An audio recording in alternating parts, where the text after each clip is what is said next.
It is that time, the time that you play for all summer. It's the playoffs, and tonight it's the East Division semifinal round. It's the number 4 Oneonta Outlaws on the road to take on the number 1 seed here on the East and in the entirety of the PGCBL, the Amsterdam Mohawks. Welcome in here on the Outlaws Broadcast Network. My name's Colby Smith, and I'll be taking you through all the action here this evening. It's the Outlaws making their 9th ever playoff appearance in organization history and 4th in PGCBL play.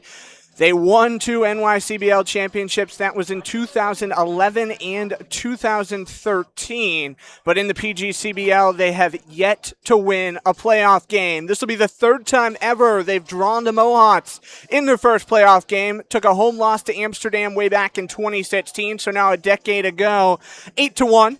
And then 4 years ago, second to last time the Outlaws were in here, a 9-2 loss up here at Shuttleworth Park. Allowed 3 Mohawks home runs that night and 7 extra base hits, which really proved to be the difference. And certainly hope that this 26 team has some magic in the fates and don't suffer an identical fate. The Outlaws finished the regular season 16-21-1 overall. Had a couple of rainouts that never got made up. Amsterdam, same kind of thing, but they played to the tune of a 34-6-1 mark. They have a 7-game home winning streak here at Shuttleworth Park dating back to early July. Finished the season 19-3 up here. Had a loss to Mohawk Valley first week of the season, 11-6, before a lot of their pieces got here, and saw a 8-7 defeat against the Glens Falls Dragons on June the 9th. Mohawks were up 5-1 in that one, and it was the only 4 runs or more deficit that this team blew all season. Starting on the hill for Amsterdam, going to be Grant Nicholson. Chaz Wright going to lead things off for the Outlaws as we'll get to the full starting cast here momentarily. But glad you're here with us on the Outlaws Broadcast Network as we'll force the scoreboard up there for you. Braden Johnson will be the starting pitcher for the Outlaws when they come up in the bottom half of the inning. But Grant Nicholson for Amsterdam, a 5-0. 5 starts in the regular season, 9 total appearances, finished with a .527 earned run average in 27 1/3 innings. His first pitch to Chaz Wright, going to be a called strike on the upper outside of the zone, and we are underway here in the East Division semifinal round. Grant Nicholson's got a lot of good stuff. You'll see him sit mid-90s, tops out around 94. As his 0-1 pitch, going to drift a bit up, and the count will be even to a ball and a strike. Chaz Wright, the St. John's product, the lefty bat, stands 6'1", 195. Ever since he joined the Outlaws, he has been on fire. 13 games to conclude the year, a .421 average. That pitch comes towards his shoes, and it'll be a 2-1 count. Overall, 16 for 38, had 2 doubles and drove in 13 runs, 16 walks, and 9 Ks. Big reason why the Outlaws are here playing into the postseason this summer. Nicholson and Wright to lead off the game is now the 2-1 pitch. Chaz Wright, a big cut and a miss on the fastball. 2 balls, 2 strikes. Grant Nicholson out there, a lot of good stuff. 6'5", 185 out of Charlotte, North Carolina. It's been his freshman season at Wake Forest and just recently transferred to Rice. 2-2. Chaz Wright will watch it. Count's going to fill up. Was a slider that just didn't bend back into the zone, so the count's juiced with nobody away here, top 1. Nicholson going to work from the third base side of the rubber here. Steps with his payoff. Chaz Wright thumps this one out to left field, and that'll drop in front of Evan Taylor. Wright started the ball game with a leadoff single for the Outlaws. So a good start there for Oneonta, their man who's been doing so much damage, getting it going. And now Nolan Stark returning to the lineup, stretched to the plate. He's the DH tonight, the Oneonta High School product. Spent time middle infield for this team this summer and in the outfield, and he can pitch. Big util guy.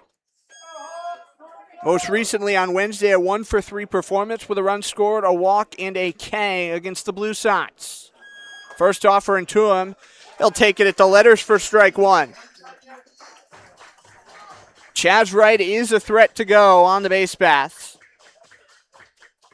Finished a perfect 3 for 3 in his stolen base attempts for an Outlaw team that swiped 90 team bads in the regular season. Nicholson takes some time. Now the 0-1. Nolan Starkle forced that one away, foul to the tree line. Left field corner, so it'll be 0-2. It was a good swing, just kind of connected late there. Stark can time up an opposing pitcher, could certainly take it for a ride. Very shallow park here in Amsterdam as well, especially to center and right field. Left field, you got almost the mini green monster that you got to plunk a ball over. Got a plethora of parking out there in the left field corner as well here at Shuttleworth. 0-2 from Nicholson. Nolan Starkle blasted up the line. It was a foul ball.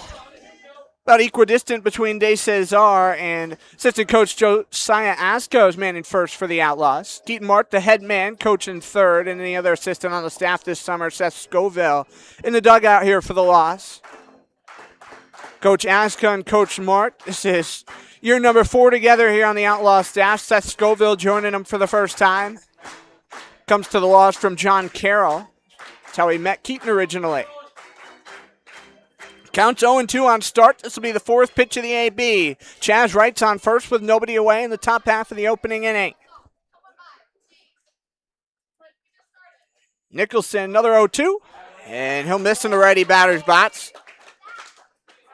Nolan Stark waving that one away as he knew it had missed.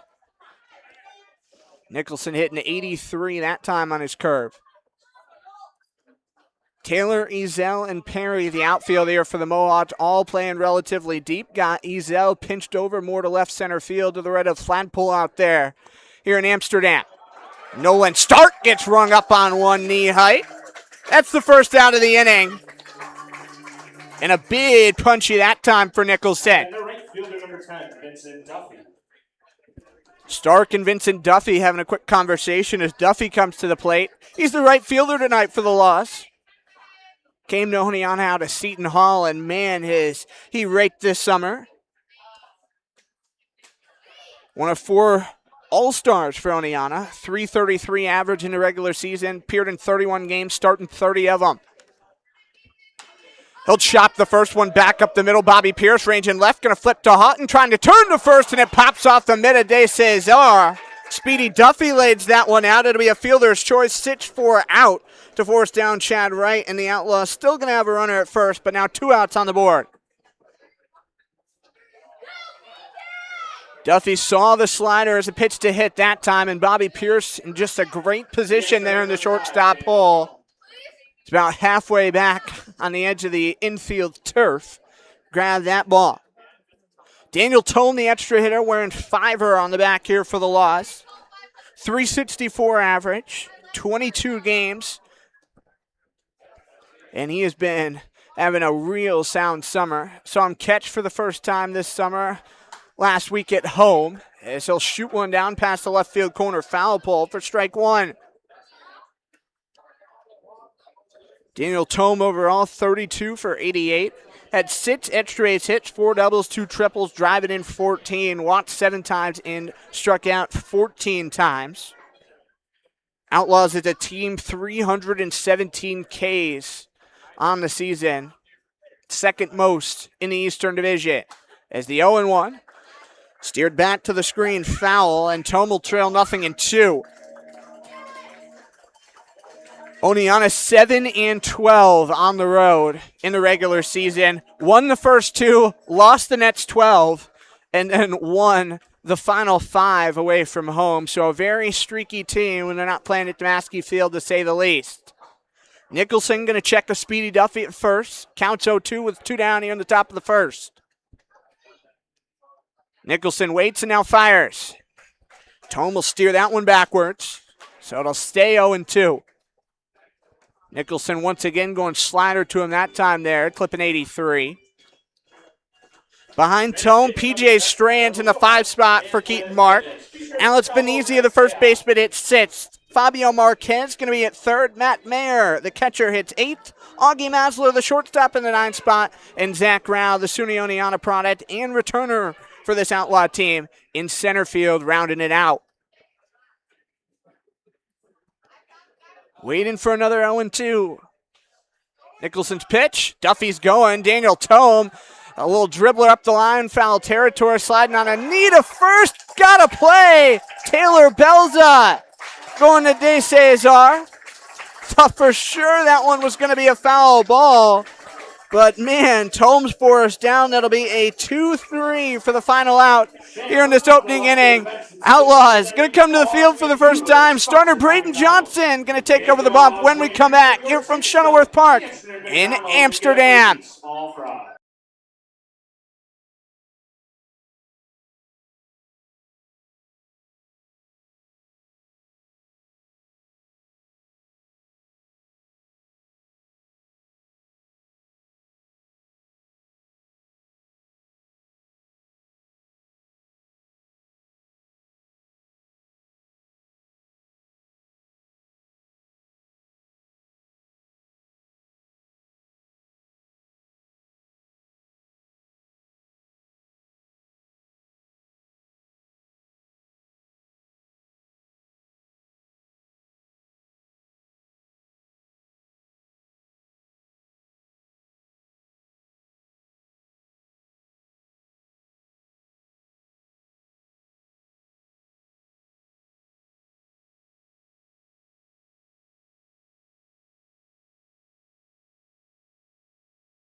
Back here to Amsterdam for the bottom half of the first inning in this PGCBL East Division semifinal.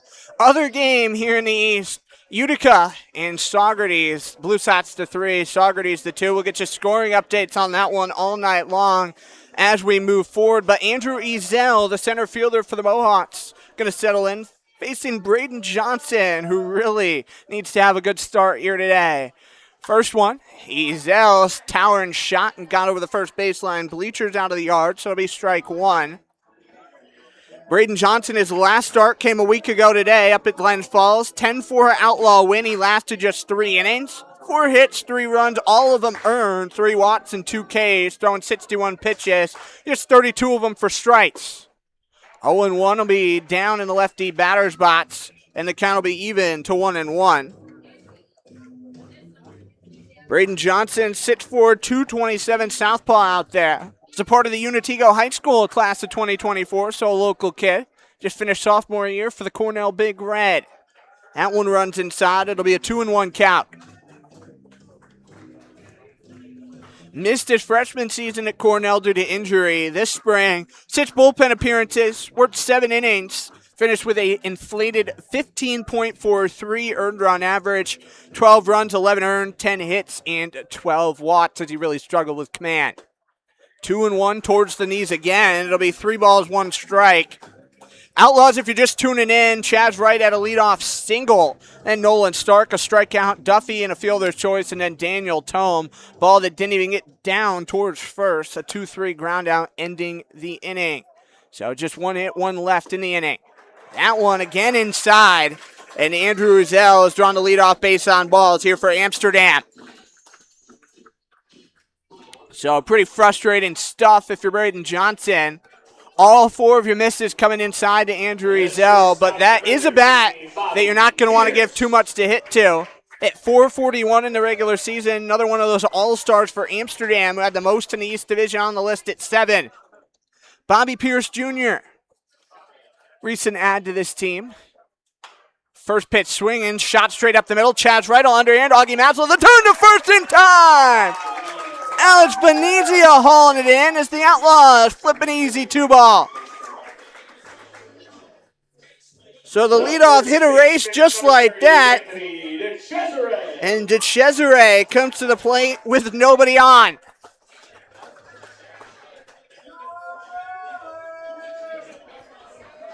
DeCesare, a .310 average. 40 appearances, 35 starts for this team, and had 10 RBIs. Delaware product will take one up and away, 4-1. If you're Braden Johnson, that's exactly what you needed here early on. Hasn't seen a double play flipped by the Outlaws infield in a start of his since mid-June. 1-0 go. Again, up and outside, 2-0. Johnson was throwing his best baseball in the month of June for the Outlaws. Only has thrown 8 2/3 innings here in the calendar month of July. Been a tough go for him. 9 hits, 8 runs all earned. Punching out just 8. 2-0 will get the left hip of De Cesar. So he'll get on, courtesy of the hit by pitch, and we will see the cleanup man, Gabriel Rivera, swing the bat here in the first inning. Rivera finished the regular season with a .378 batting average. 36 starts. Scored 48 runs, 45 for 119 overall, hit 10 bombs, which tied him with De Cesar for the team lead and drove in 44 runs, just one shy of the Amsterdam organization record. The Brooklyn native will watch one get to the bat, stop on the first pitch. De Cesar going to trot up 90 feet. He advances to second on the wild pitch. So it'll be a 1-0 count, and the first runner in scoring position of the game now accounted for. It's not what you want to do to Rivera, a man who could swing it very, very well. Mid frame in the lot, 6'3", 200 pounds. Saw a lot of playing time as a true freshman at Rutgers this spring. Hit just south of 300. Early mound visit from Matt Mayer to talk to Braden Johnson. Johnson saw Amsterdam earlier this season. Doubleheader down at Oneonta. It was a 4-1 loss in Game 2 through the first 5 innings. 4 hits, 2 runs, 1 earned, walking 1 and striking out 7. The only true blunder he had in the game, a home run to the man who's in the batter's box right now, Gabriel Rivera, was a solo blast in the 3rd inning. 72 pitches that night, 44 of them for strikes before Asa Dugan through the final 2 innings. Counts 1-0 on Rivera. 2 down here, bottom 1. And that pitch is going to be an elevator shot. It's 2-0. Johnson hit 80 that time around. Fastest pitch he's thrown here in the bottom half of the inning as of right now, 85. 2-0. It's again another miss off the plate. 3-0 to Gabriel Rivera. Amsterdam finished the regular season yesterday with a 16-4 win against the Utica Blue Sox. Trailed early on, but a 6-run 8th inning catapulting them to victory on the road. That'll be a called strike inside to Rivera, so he'll see at least one more.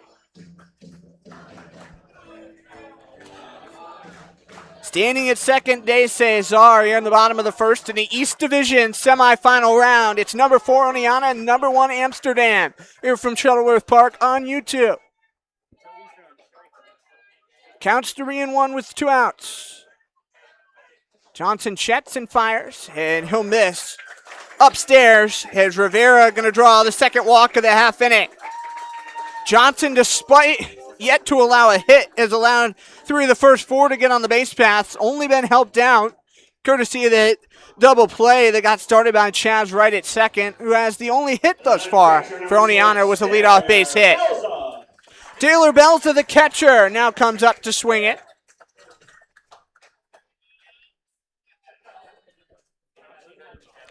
Let me tell you, Taylor Belza can swing a real good bat. 351.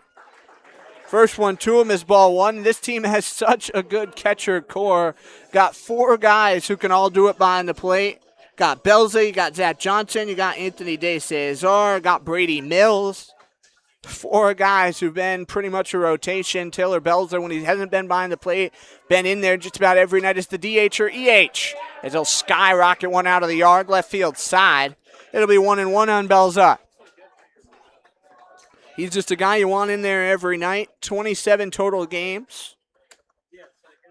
Finished 27 for 77. 9 doubles, 1 triple, and 5 home runs with 27 ribbies.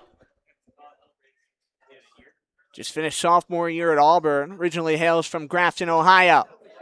That one towards his belt. And the command struggles continuing to linger here for Braden Johnson. Though he's gone unscathed here in the first inning as of yet. Have to assume with the way that things have been rolling for him here as of late. Won't be pitching too deep into this one. Oneonta is fortunate to have a number of arms available today. Is this one hard hit towards first? Grabbed by Venezia. Johnson goes to the bag and won't get there in time. So miscommunication by the Outlaw infield. Gets Taylor Belza on the base path. So after the double play, the next 3 have reached here for the Mohawks. See if they go hit or error on that one. Could be a coin flip. Andrew Holeup. Yeah, they are going to go. E3 there. So the bases are full here for Amsterdam in the bottom of the first, an early chance to strike. Holeup will watch one down and out, and it will be a 1-0 count.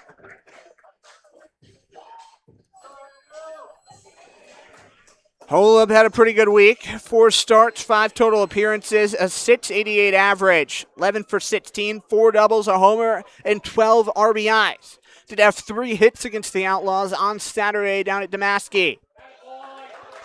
Once again, the lefty batter's box. Braden Johnson just can't seem to pivot one in the zone right now. 2-0 with 2 outs. De Cesar is at third. Rivera's at second. Taylor Belza at first. Here for Amsterdam.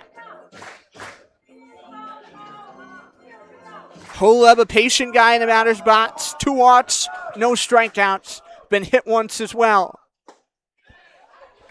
That one will graze the bottom outside edge of the zone.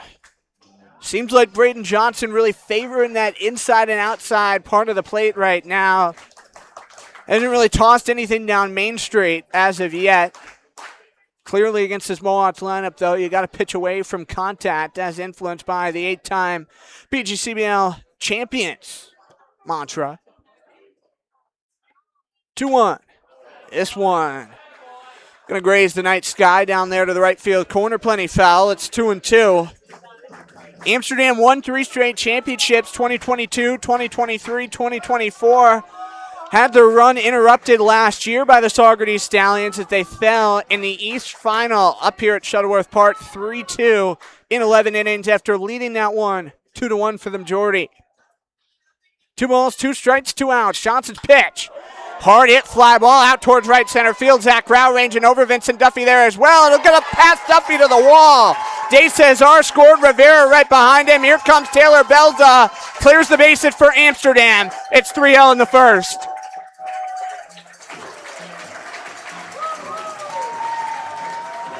Not the ideal start at all here if you're the Outlaws.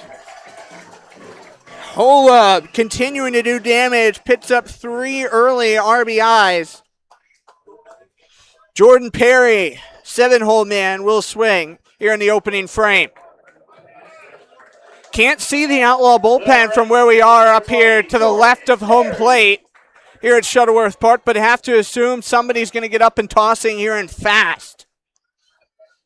Jordan Perry, a co-player of the week in the PGCBL, announced earlier today. Him and James Houghton taking a nod. Jordan Perry finished the week 7 for 12, 2 long balls, 2 doubles, a triple, 7 RBIs, and 9 runs scored. So how about that? The Milan, New York native doing Amsterdam-type things. Taylor Belza at second. Is that pitch a fastball that'll get in there for a called strike? It's 1-1. Excuse me, Andrew Holeup at second. Trying to fill in all my boxes here. 1-1 count with 2 outs. As Johnson comes with a slider that missed high. 2-1.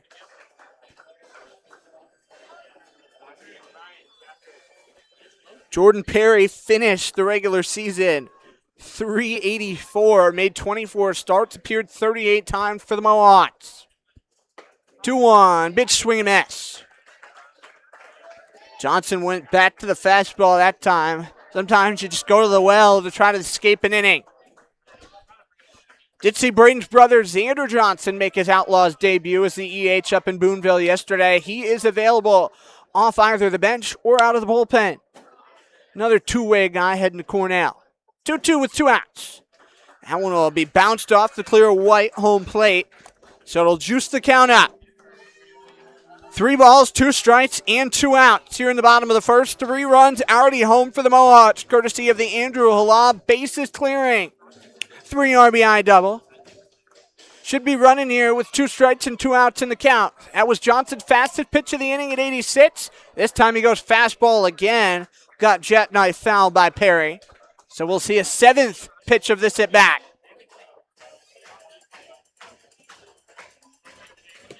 As I said, the other East semifinal going on today, Utica Blue Sox and Saugerties Stallions. Both of the 2 West Division games going on as well. Currently down at Canton Field, Utica and Saugerties are tied at 0. This one straight back to the screen. Perry continuing to fight. Looking to the west, number 1 Batavia, an early lead on number 4 Auburn, 1-0. And in Jamestown, number 3 seeded Pioneers at the Tarpskunks. They are tied at 0 as well. So some early close ball games here starting off the playoffs in the round of 8. 8th pitch of the at-bat. And Perry straight up the gut. Maslow on the go, forces to first. And a close one, but they get the out call.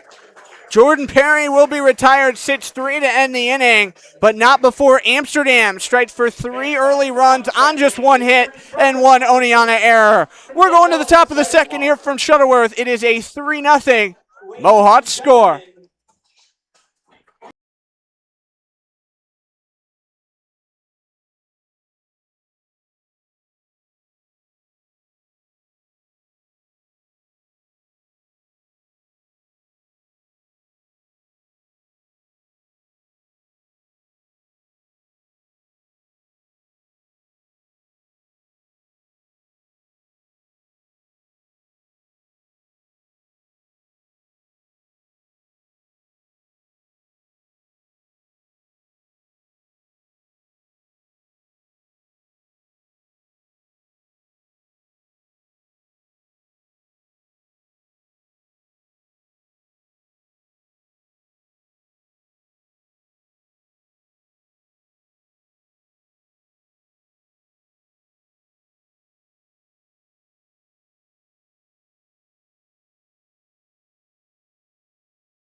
Top of the second inning from Shuttleworth here in the PGCBL East Division semifinal round. Mohawks leading already 3-0.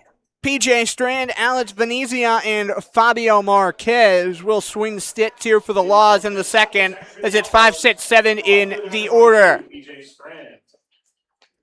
PJ Strand put together a really good regular season, .330 average, appeared in 30 games, starting 27 of them. As the first pitch, caught it off, not just the bat, but also his left knee, and so it'll be strike 1.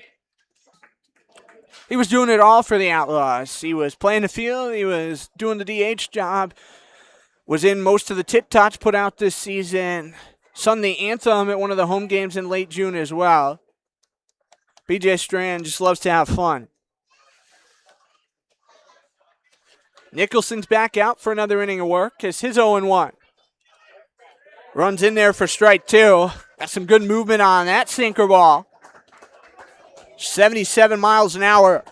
He graduated from Charlotte Christian High School, was ranked the 14th overall prospect in the state of North Carolina and the 5th best hurler by perfect game as PJ Strand taking it downstairs. It'll be 1-2. Ultimately went to Wake Forest after leading his team to a 26-6 record as a senior. 7-1 on the bump with a 1.36 ERA. Finished with 100 strikeouts, was a 5-year varsity player at Charlotte Christian. Ball and 2 strikes with nobody out, top 2. Nicholson pitch. Gets all the way to the backstop. Plenty of movement on it. Would have been a strike down the bowling lane as it's 2-2. 93 that time. Fastest pitch we've seen here as of yet.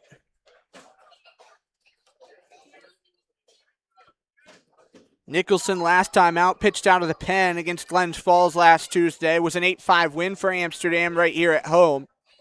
Huge crowd at Shuttleworth Park tonight. This place is almost full. 2-2 go. Strand to swing and miss on the slider. And that's how the first out of the second inning comes your way. Second strikeout for Nicholson. And now him and Venezia are going to have a quick conversation. Alice Venezia, your player of the game yesterday for the Outlaws. Had quite the day, as we'll flash it up here quick. 3 for 5, 4 RBIs, and had his first and only home run of the 2026 summer season. Love to have another one slice this bat to a 2-run deficit here early on. First pitch to him, and take it for a ride by Venezia out of the yard. 4-1. Amsterdam got a number of guys on their feet in the first base dugout. Their bullpen down in right field. Outlaws, the visiting dugout on the third base side. Their bullpen in left field. 0-1 with 1 out. Venezia will take it for a called strike 2.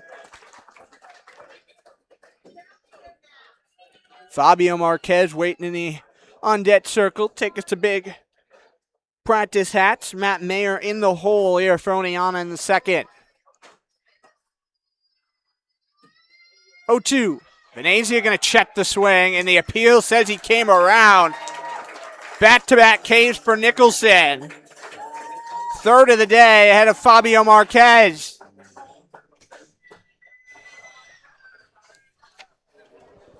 Marquez, a .316 average. Started all 22 games he appeared in, 24 for 76. 4 doubles, a triple, drove in 16 runs, walking 10 times, striking out a dozen times for the Laws.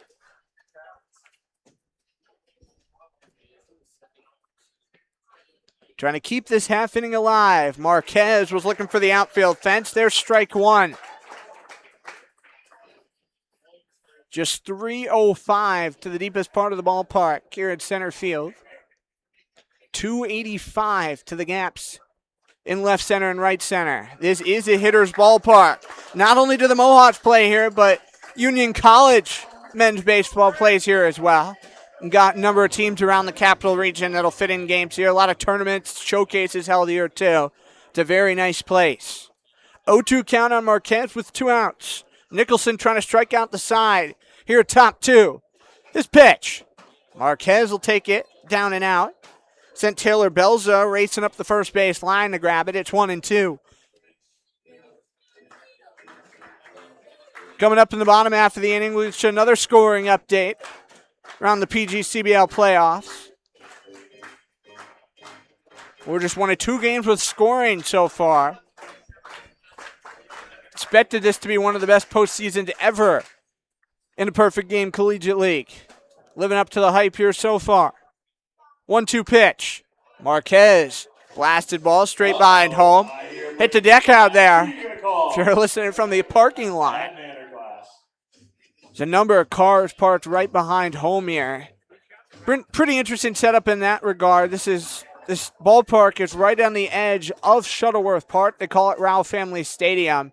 So there's parking, there's picnic tables, there's pickleball courts kind of all around within walking distance here. The park is Marquez, goes for that ball. It got away from Taylor Belza. He's right in front of the screen. Down to first. Marquez beat by just a half step. Oh, man. So he dropped third strike. Marquez, if he was just a nick faster, could have laid that one out, but instead he's retired. Nicholson strikes out the side. We're going bottom 2 here on Outlaws YouTube. Amsterdam leading your Outlaws 3-0.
3-0 Amsterdam lead as we bring you back here to Ralph Family Stadium inside Shuttleworth Park in Amsterdam, New York, just south of Albany here where we're at. Going to be 8, 9, 10 in the Mohawks order to face Braden Johnson, who's back in on the hill. First pitch, a fastball swing and miss by Evan Taylor, and it's strike number 1. Zach Johnson, the DH in the 9th spot, and James Houghton, the second baseman, round out the starting 10 here for longtime head coach Keith Griffith. Evan Taylor to a 1-1 count now. Keith Griffin in his 17th year as the head man on the Mohawks staff. All time, the Mohawks have really had the Outlaws number. Regular season and postseason included. Amsterdam holds the edge 48, 12-2 overall. And here at Shuttleworth, just 5 Outlaw wins and 1 tie between the two. Amsterdam's won 25 games. Hard towering shot to center field. Zach Grau camping underneath. And there's the first out of the bottom second.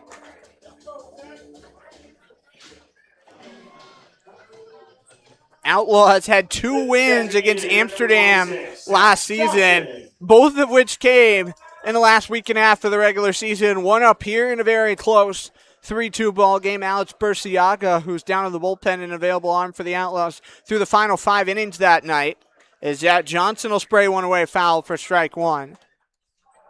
That was a good time. And then the Outlaws, just a couple nights later, a 4-2 win down at Damaski Field. Regular season this year, Amsterdam winning 5 of the 6 games, and they did have a tie as this one bombed through the whole left side of the infield. Going to be a 1-out base hit for Zach Johnson. Keeps having the Outlaws number, and he tries second and going to get there. After a little mishandle out there in left field. So it is a 1-out double. Excuse me. I was thinking it was a single, but got it for 2 bases for Johnson. PJ Strand going to have to do a little better job reading out there in left field. Moving forward. James Houghton, he had another great week. He was the co-player, as I said before, with Jordan Perry. 636, 7 for 11, 2 home runs, a double, a triple, 7 RBIs, and 8 runs scored this last week, Sunday to Sunday. As Johnson a 1-out, 1 to the backstop. Trotting to third goes Zach Johnson on the wild pitch. Second wild pitch in as many innings for Johnson.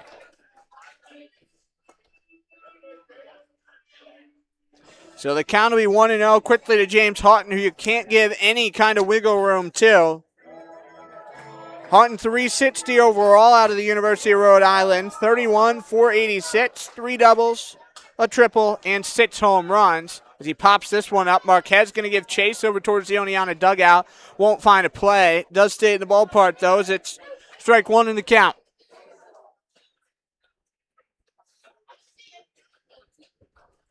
James Houghton, part of this University of Rhode Island Rams team, who's had a number of good seasons last couple of years.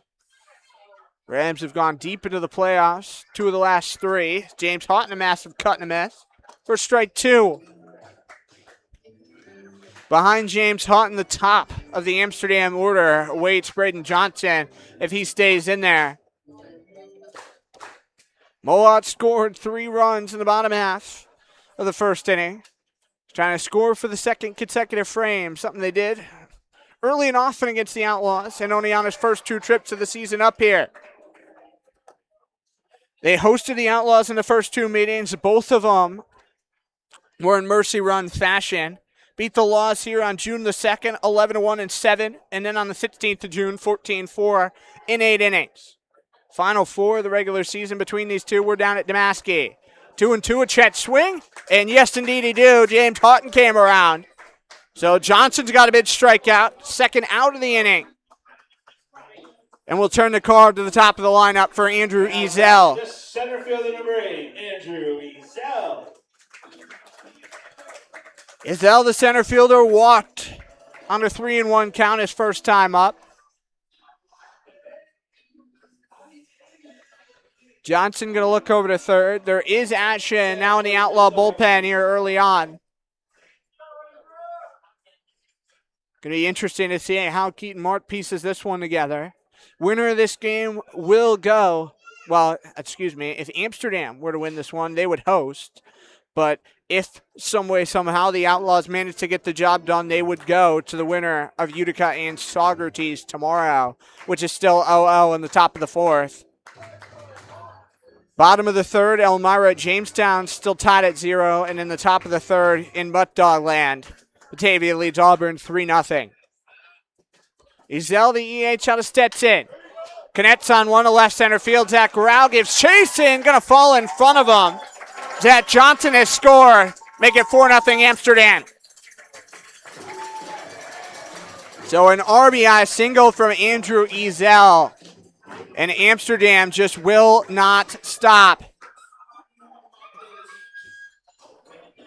Shortstop number 13, Bobby Pierce. Bobby Pierce Jr. Him and Raul Rodriguez, replacements to this team midseason for Tyler Correa and Brandon McCrane, who had to depart for different reasons. On the go, first pitch. Andrew Ezel trying to take second. Matt Mayer's throw won't be in time. Ezel's got the bag, so he runs himself to scoring position. These runs scored here tonight are brought to you by your local State Farm agent, Scott B. Andrew Ezel. Help protect what matters most. 6 stolen bases, got caught 3 times for the Mohawks. So 6 for 9 overall. Mohawks with 4 early hits, 4 early runs here in this semifinal. That one will be some chin music, and it's 2-0 on Pierce Jr. Out's going to come Keaton Mark, and we'll see if he's going to make the early pull plug or if this is just a talk. And yes, indeed, he's going to point down to the pen. So Braden Johnson's night going to be done after he goes just an inning and 2/3. This next Outlaw arm going to inherit a 2-0 count on Bobby Pierce Jr., and it looks like it's McNamee. So we'll get you his stats, introduce you to him when we come back. But Amsterdam, a 4-0 lead against the Outlaws here from Shuttleworth Park.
Four 0 your score in favor of the Amsterdam Mohawks in the East Division semifinal round. Braden McNamee, the Texas A&M Texarkana Eagle, are going to take over the hill for Braden Johnson, who lasts just an inning and 2/3. Namie's first pitch going to sail up and out, and it'll be a 3-0 count. McNamee, the Yulee, Florida product, right-hander, stands 6'5", 210 out there on the hill. 3-0, got a bit of run on that. Gets a strike call, it's 3-1. Majoring in criminal justice at Texas A&M Texarkana, wants to be a police officer. Pitched at Daytona State College first, or more like attended there. He didn't pitch at all, was a red shirt. Pierce going to take the walk. So that walk does go on the stat line of Johnson, and now his stat line will be concluded. Well, except for the runners on base, because if either of these two were to score, it would go on Johnson's line. He's responsible for 3 earned runs, 4 in total already in the first 4 Mohawk hits of the night. De Cesar was hit by a pitch his first time up. Takes one inside, but generous strike call makes it a 0-1 count. McNamee, his longest outing of the season for Oneonta was 6 innings. But as of late, has been pitching primarily out of the pen and primarily been a short guy. 0-1. Bounding ball. It's past Keith Griffin there on the third base coaching box, so it's 0-2.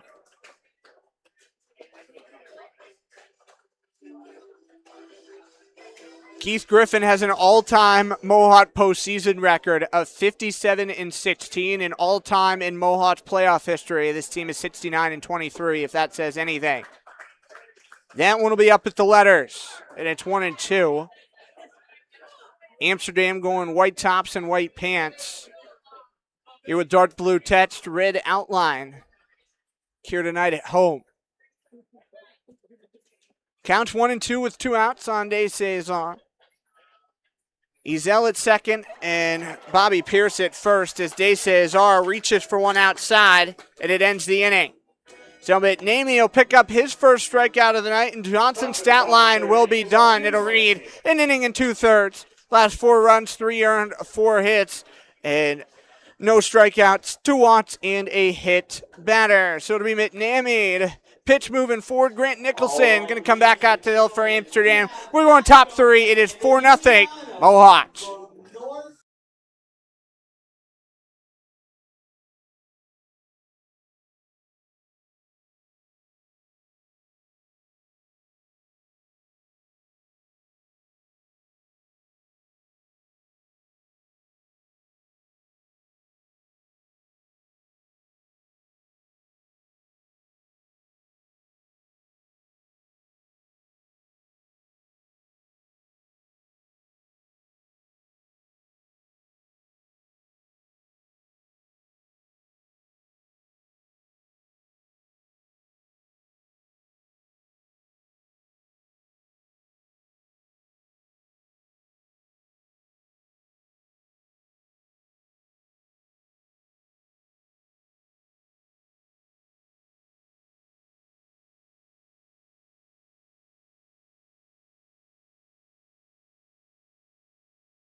Grant Nicholson going to do pitching duties once again for Amsterdam as we're back for the top of the 3rd here on the Outlaws Broadcast Network. I'm Kobe Smith here with you this evening. Number 1 seeded Mohawks up 4-0. It is 8, 9, and 10 for the Outlaws here in the 3rd. Leading it off, it's Matt Mayer. First one to him comes towards the knees and going to be ball 1. Nicholson has only faced 1 over the minimum so far as the Outlaws left Vincent Duffy on first in the opening inning. Only hit thus far, a leadoff base hit through the left side by Chaz Wright. Nicholson's 1-0. Matt Mayer, a hard hit ball to right field, giving chase. Jordan Perry back at the wall and going to one-hop off the bottom. Matt Mayer lays out 2 bases, and he's got a leadoff double. Start the 3rd. So a pretty good start to the frame for Oneonta that time. Thought Matt Mayer was going to have the distance and the height on that to poke it out of the yard and slice it to a 3-run deficit, but you'd almost rather have a double than a home run at this point. Just want to have that momentum turned your way, get base runners on, give you guys a chance to do their job. And Augie Maslow, a guy who loves to come up in RBI spots. Maslow, a .221 average in the regular season, made 23 starts. Joe's bunt on the first one, and the corners creep up as it's strike 1. Rivera's at third for the Mohawks. De Cesar at first. And the double play partners, Pierce at short, Houghton at second. Nicholson at 89 that time, so he's going to be throwing his best stuff here in this sequence. Working out of the stretch position with nobody away here in the third. Maslow a half swing, and he did come around as it's strike two. Didn't have a check, though. Nobody from the Outlaws seemed too frustrated about it. It wasn't like that Saugerty Stallions game this past week on Thursday where a check in the ninth inning could have made wonders. Outlaws ended up losing 8-5. Yet to beat the Stallions since 2023. 0-2 from Nicholson, and Maslow 1 for 1, plenty down in the dirt. Belza springs up and throws down to De Cesare and got it into right field. Windmill's going to be on for Matt Mayer. As he comes to the plate, Maslow gets all the way to third. Outlaws are on the board here in the semifinals. It's a 4-1 score in the third.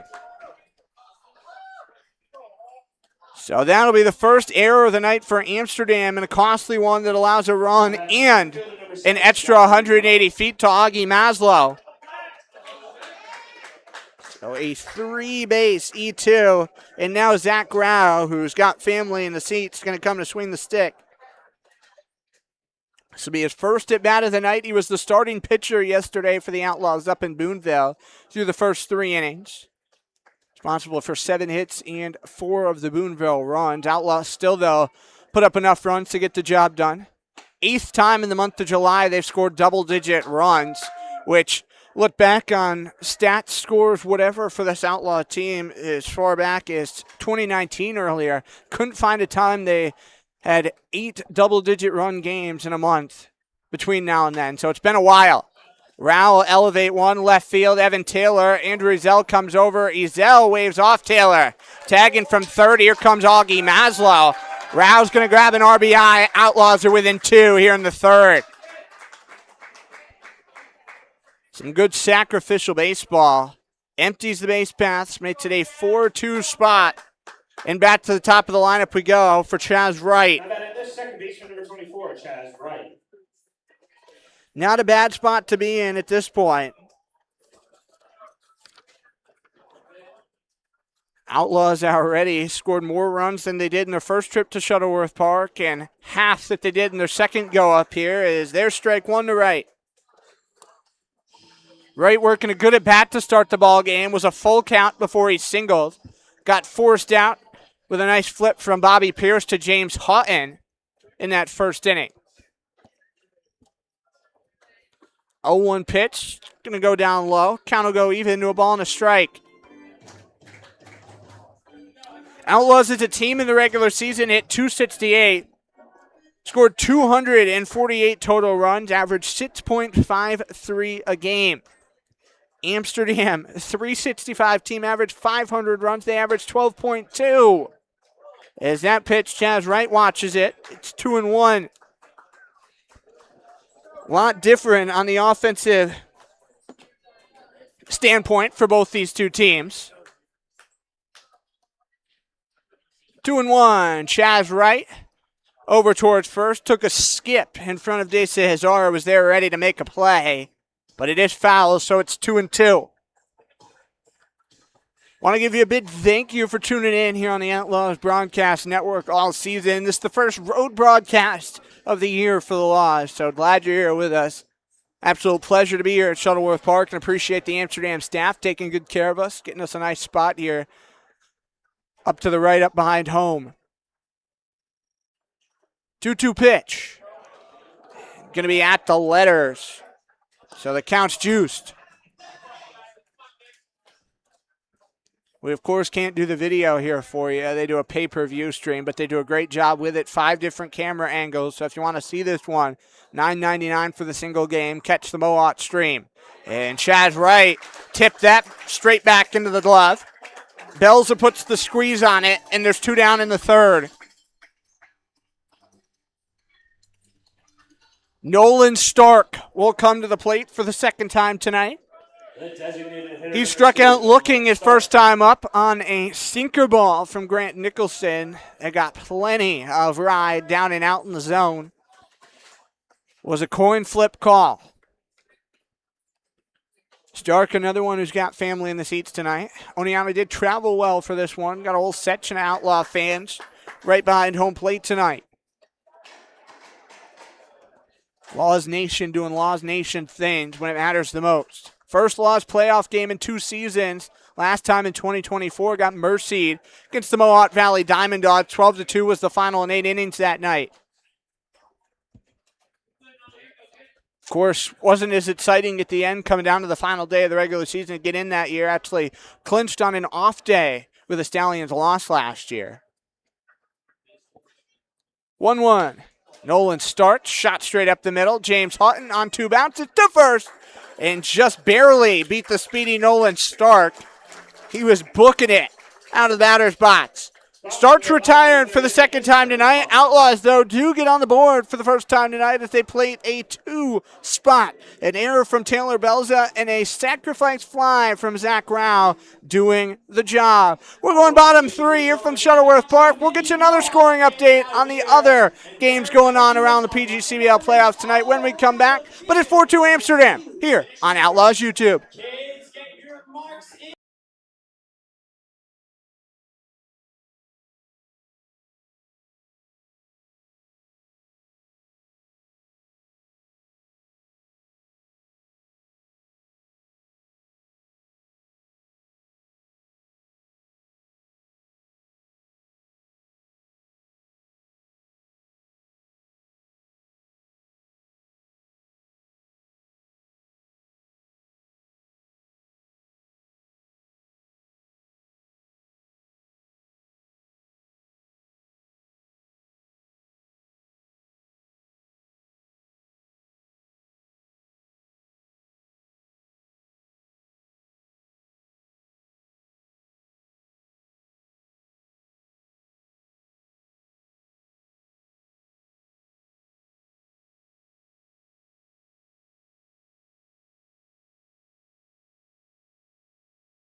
Lights will come on here in Amsterdam, New York, as we turn to the bottom of the third. McNamie's back on the bump for the Outlaws, and he sees 4, 5, 6 in the Mohawks order. Leading off the Rutgers product, Gabe Rivera, who scored one of the 3 runs for Amsterdam in the bottom of the first. Yet to have a goose egg on their stat line tonight, 3 in the first and 1 in the second to this point. McNamie's first pitch of the inning gets a swing and miss, and Rivera will trail 0-1.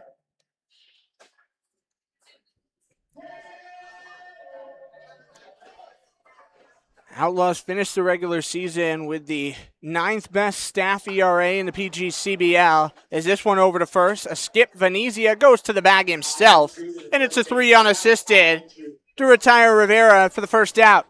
Then catcher number 6, Taylor Belza. Amsterdam, on the other hand, finished with the 3rd best ERA in the PGCBL. Might be the only thing that kind of differentiates them and the Batavia Mutt Dogs. The Mutt Dogs staff ERA down in just the high 3s. I believe it's a 3.83 entering the playoffs. But Taylor Belza looking for a redemption shot after his error in the bottom half of the inning that allowed a run. Belts one foul for strike 1. As promised, another look at the out-of-town scores here in the PGCBL. Bottom of the 4th, Batavia putting a whomping on Auburn. It's 7-0 Mutt Dogs right now. Top 5, Elmira and Jamestown 0-0. They played a really close regular season series. Elmira winning it 4-3. Those 2 teams not too far from each other out there in western New York. Utica and Saugerties tied 0-0 in the top of the 5th.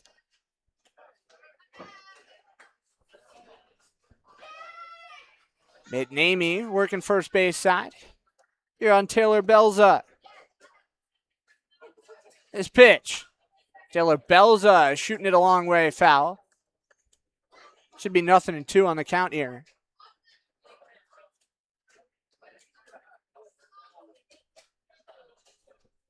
Behind Belza, former Outlaw Andrew Holab, waiting in the on-deck circle. Played for the Outlaws back in 2022. That one's up at the head. It's 1-2.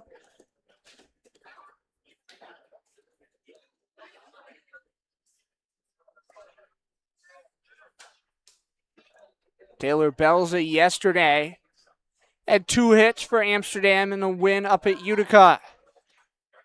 That one down and off the ground for ball 2. Keep wanting to say off the dirt, but it is a full artificial surface up here in Amsterdam. Synthetic turf, infield and outfield, and around the tracks on both sides. 2 balls, 2 strikes your count. Belza and McNamee for the Mohawks and the Outlaws, respectively. The 4-1 matchup here on the east side. Outlaws the visitors. 2-2 out of the stretch. Sails upstairs, and the count is juiced. Taylor Belza trying to do some damage. That error he had in the top half of the third not only allowed Matt Mayer to score, allowed Augie Maslow to go all the way to third base. Zach Rouse scoring him on a sac fly. Long fly ball. Taylor Belza plenty foul, so he hangs alive. This will be the 8th pitch of the sequence between McNamee and Taylor Belza coming up. McNamee's pitch. Hard one off the end of the bat to center field. Sends Zach Rao on the run, and he can only watch. A solo blast from Taylor Belza runs the lead back to 3 for Amsterdam.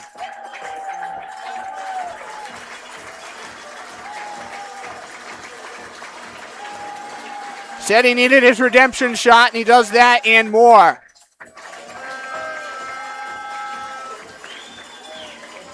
Belza hit 5 of them in the regular season and hasn't had one in 7 games, so this time he breaks the drought. Amsterdam hits a lot of home runs up here. You can see why with the shallowness of this ballpark. That one, though, would have been out in many of the ballparks in the PGCBL, if not all of them.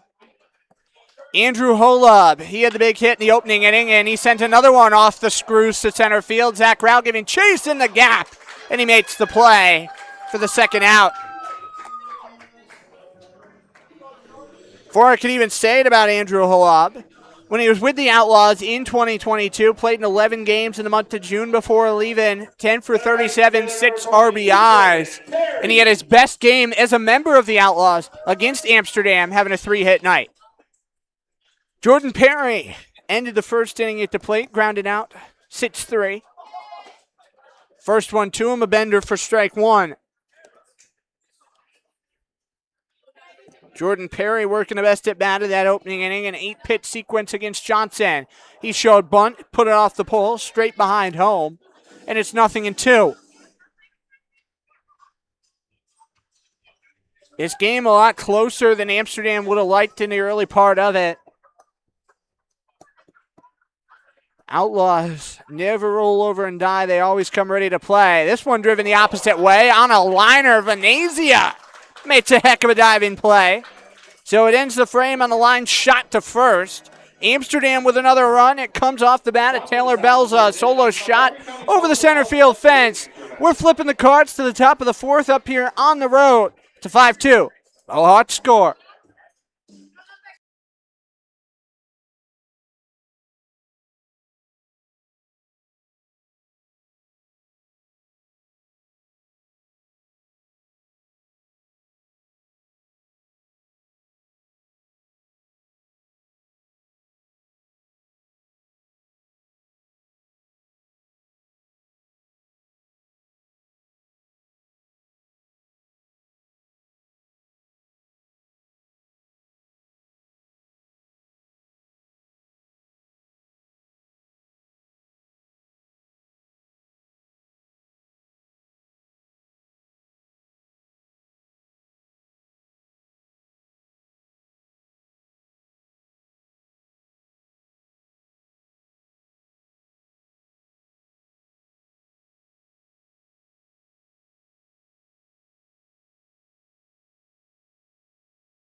Back for the top of the fourth inning here on the Outlaws Broadcast Network. I'm Colby Smith here with you live from Round Family Stadium at Shuttleworth Park. Leading off for the Outlaws here in the top of the fourth is Vincent Duffy, who faces Grant Nicholson, who's back out for another inning of work, and he takes ball one. Grant Nicholson, his longest starting appearance, came in his second to last time out prior to today. As Duffy, a hard connection, bombs that down in left field as it drops on a skip for a single. It's the second time in the first four frames the Outlaws have had a leadoff base runner, but as I was saying about Nicholson, up at Boonville, 9-3 win for Amsterdam, went 6 innings, 3 hits, 1 run, 1 earned, striking out 7 with a wild pitch. Threw 96 pitches in 6 innings, so Nicholson does have some distance in that right arm of his. Daniel Tome, the EH, his second swings of the night, trailing 5-2. Outlaws want a couple runs back here as quick as possible. That one will skip up off the plate. 4-1. Daniel Tome ended the first inning at the plate for the Laws. A ball that skittered down the first base line, curved into foul territory, and for some reason was picked up, thrown to first. They called him out there. It's a little confusing, but scored as a 2-3, which ended the frame. That was the only runner left on base for the Outlaws, with Vincent Duffy standing on after the fielder's choice play as of yet. Nicholson going to try to first, not seeming too comfortable there with Duffy on. Vincent Duffy coming to this team from Seton Hall. Limited action this spring, wants to go back and be much improved next year. Summer ball is huge at that. Get you ready for fall ball to make an impact as Tome smacks one to left field. That skips down in front of Taylor as well. And it's back-to-back singles for the Outlaws to start the fourth. The whole point of summer baseball, we talk about it all the time, is just to come here, get some extra bats, get some extra innings, work on things you don't get the chance to work on in college games, and hopefully go back better than you came here and ready to continue doing some damage for your school ball.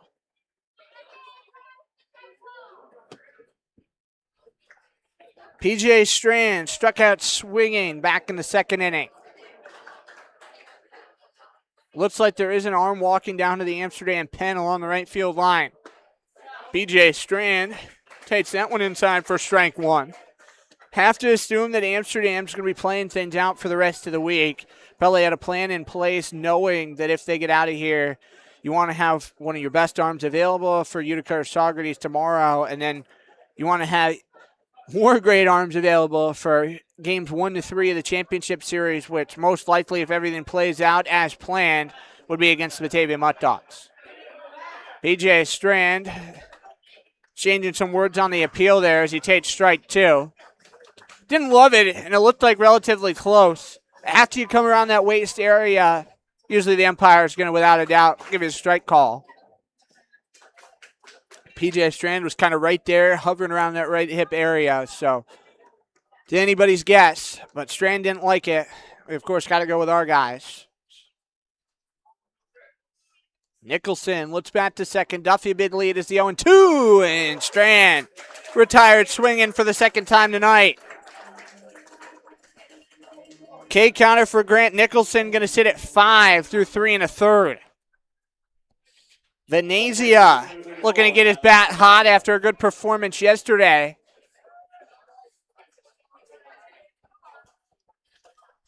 He had 2 hits. In the Outlaws, 16-3 loss at home. Conclude the home slate for Oneonta on Saturday night. Venezia, a little stubbler over towards Keaton Mark for strike one. Took a couple of odd skips and foul ground. Nicholson hit 86 that time. Velo's still been there as he's gone deeper into his start.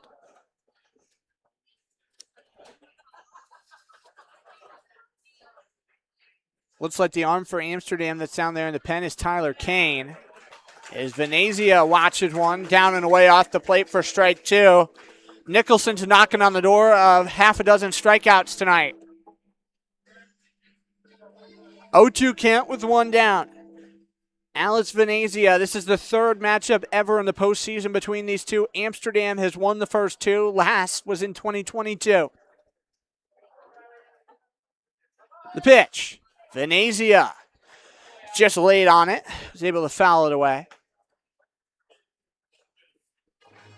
Amsterdam, 21 total division championships in their history across their time in the NCBL, the NYCBL, and the PGCBL. 5 championships in the NYCBL era and 8 championships in their PGCBL era. So the championship resume is here at Shuttleworth Park. Banners galore all over the place. So many Mohawks have moved on to play professional baseball. Well over 200 in the history, dating back to 1978, have gone on to the pro ranks. Have 76 active players in all levels of pro ball as well, as Nicholson turns back to second. That says something about what Amsterdam does here. 76 active players in all levels of pro ball. I want to bet you, and obviously can't say for certain because I don't know, because you got so many great leads, the Cape Cod, the North Woods, but if Amsterdam doesn't have the most active players in pro ball, they got to be right up there with the best of the best. 0-2. Venezia down looking. This middle part of the Outlaw order has disappointed so far tonight as Nicholson's up to 6 strikeouts. Fabio Marquez will represent last hopes for the Laws of scoring in the fourth after back-to-back base hits to start it off from Vincent Duffy and Daniel Toad. Fabio Marquez, one of 3 strikeout victims by Nicholson in the second inning, as Strand, Venezia, and Marquez all went down in order in that inning.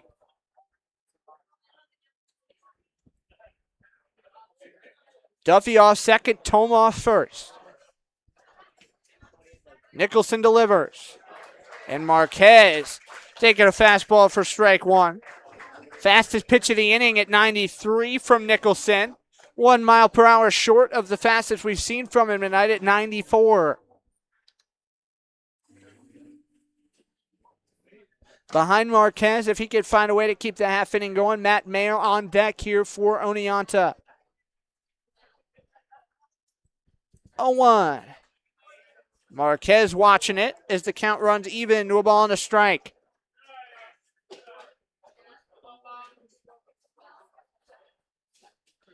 Crazy to think that whoever loses this one, their season comes to wraps here tonight. You put the bow on a remarkable summer season. Showed up about 10 weeks ago, and now after a grind and making so many new friendships, getting so many new reps, you leave town, and hopefully not just a better ball player, but a better person.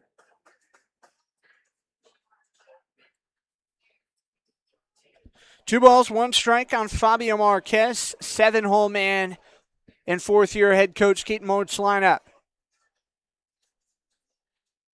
Pitch. Marquez, jam shot foul.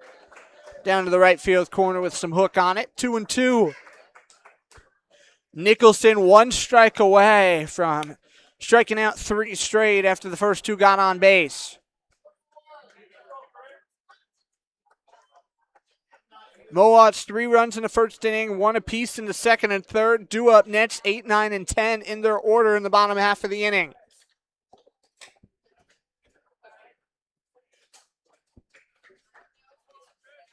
Nicholson taking his sweet time here. From the stretch position, his 2-2. And Marquez had to get away from Taylor Belza. He's careful on the turn to first that time. And De Cesar's got it. For the second time in as many at-bats, Fabio Marquez striking out and then being run down on a 2-3 dropped third strike. The Outlaws, after getting hits from Duffy and Tome, come up empty-handed in the top of the fourth. We're flipping over to the bottom half of the inning. McNamee coming back to the hill for the Laws as they trail by a 5-2 score.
Back here to Shuttleworth Park in Amsterdam. McNamee's back on the hill on the first pitch of the inning by Evan Taylor. In front of the Mohawk dugout, a catch. And it's Venezia, how about it? One pitch in, one down on the P3. If you've ever wondered how you get those numbers of the P3, the sit-through, ground outs, whatever, if you're scoring along for whatever reason at home, your pitcher's 1, your catcher 2, first base is 3, second 4, third base 5 with the shortstop being 6. Another first pitch swing, Chaz right on the ground, flips it to Venezia. How about that for efficient baseball? 2 pitches, 2 outs. So, yeah, that's a 4-3 because it goes second to first, second being 4, first base being 3. And if you look at the outfield, left to right, 7, 8, and 9. James Houghton will take his second swing to the game, and we'll see if the sequence continues of the first pitch swing. Keith Griffins come about 3/4 of the way down to home plate. He wants to talk before Houghton swings. Houghton last summer played in the NECBL, so no stranger to playing good summer collegiate ball. From Boston Spa, so right up the road from here.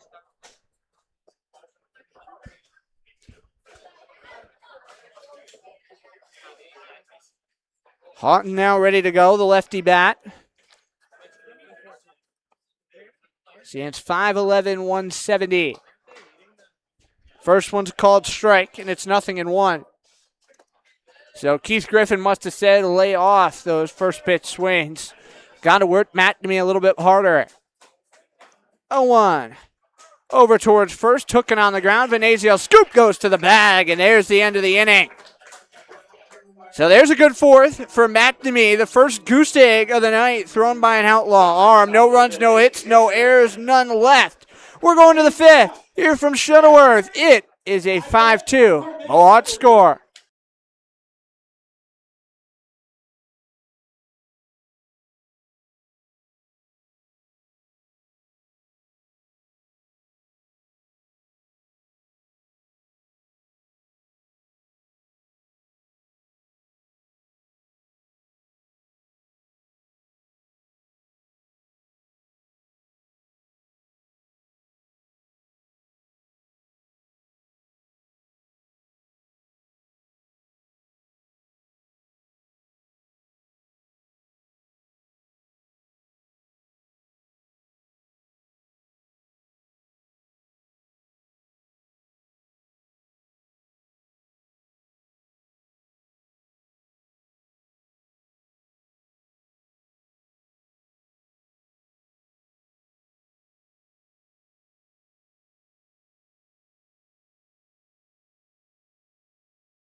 Matt Mayer, Augie Maslow, and Zach Rao for Oneonta here on the top of the 5th against starter Grant Nicholson, who has stunned this Outlaw lineup. 2 runs both earned in just 4 hits, almost the first 2 full times through this Oneonta order. 2 of the hits came in the top of the 4th. Duffy and Tome back-to-back. For the next 3 got Cade. First pitch swing from there as they're trying to speed this ball game up. Caught by Jordan Perry on the go for the first out. Had a 4-pitch bottom of the 4th, and now the top of the 5th starts similar with a first pitch swing from Mayer as Maslow watts up. Augie Maslow an 0-2 count, and he put a ball just probably 5 feet in front of home plate. Taylor Belza was able to scoop it, was trying to go to Anthony DeCesar down there at first, but missed him going down to right field as Maslow looking for the fences. It's strike one. Allowed Maslow to leg it out all the way to third base for scoring on a Zach Rao F8 RBI. 0-1. Maslow swinging at a high fastball. It's 0-2.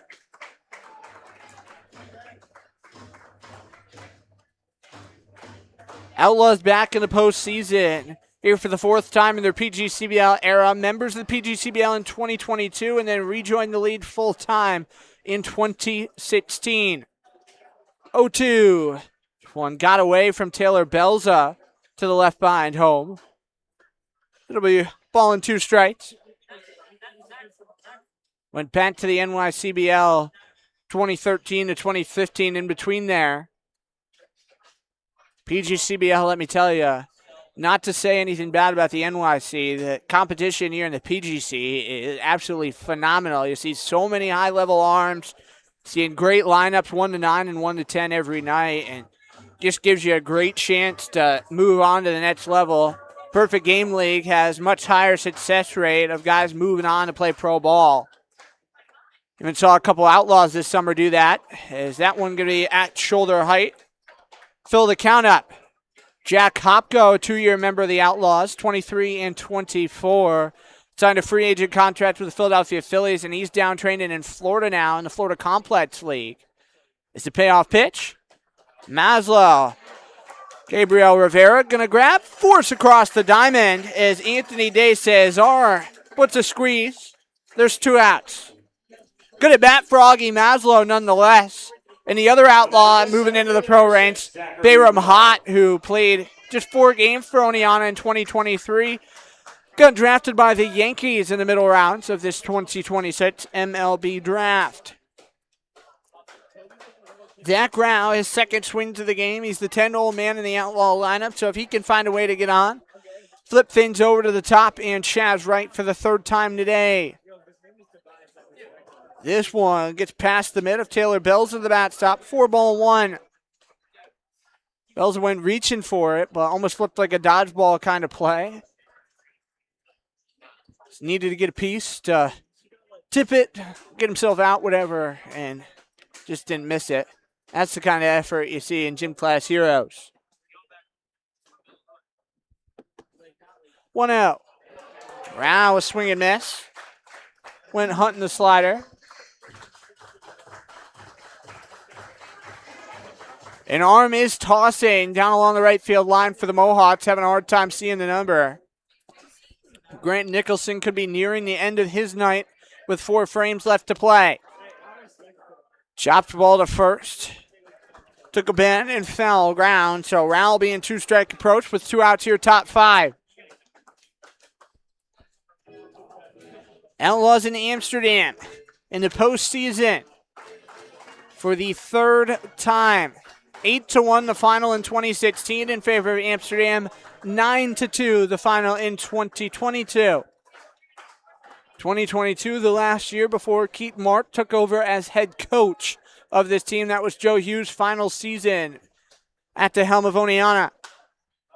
Hard hit ball, Zach Rao to left field. Giving chase on it, Rivera and Taylor. And nobody going to have a play on it. That's out of our vantage point up here, so kind of had to wait to see if the signal was made or somebody started jogging off the field.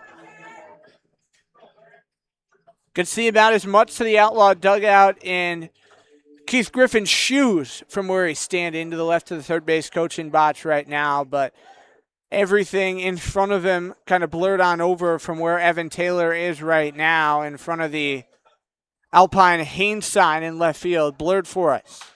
Zach Rao trying to drive one to left, got knocked down by Bobby Pierce, but it'll bounce away from him.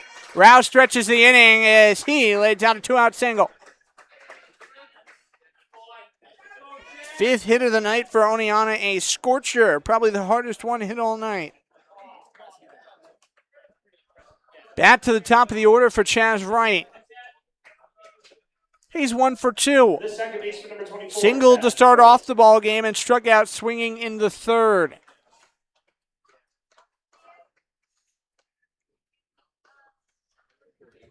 Chaz Wright, 6'1", 195, a lefty bat. Nolan Stark waiting on deck behind him. That one to him just off upper outside of the plate. 4-1. Coming up in the bottom half of the inning, we'll get you another update on the other semifinal games going on around the PGCBL. All 8 teams who qualified in action tonight. League rules, no games beyond Friday, July 31st this year. So it'll be semifinals tonight for the divisions, division finals tomorrow, and then games 1 to 3 going to be played over the stretch of Wednesday to Friday. Most likely going to be game 1 on Wednesday, and then a doubleheader at the team who ends up having the better record on Thursday. If necessary, of course, because could only have to play 2 games, just as what happened a year ago. Saugerties besting Batavia in 2 games to win the championship. It was a 17-inning thriller that saw the Stallions get the win in Game 2. Longest game in PGCBL history. Short lead off first for Zach Rao with 2 outs in the top of the 5th. Outlaws down 5-2. There's called strike. Chaz Wright continuing to see the light of day.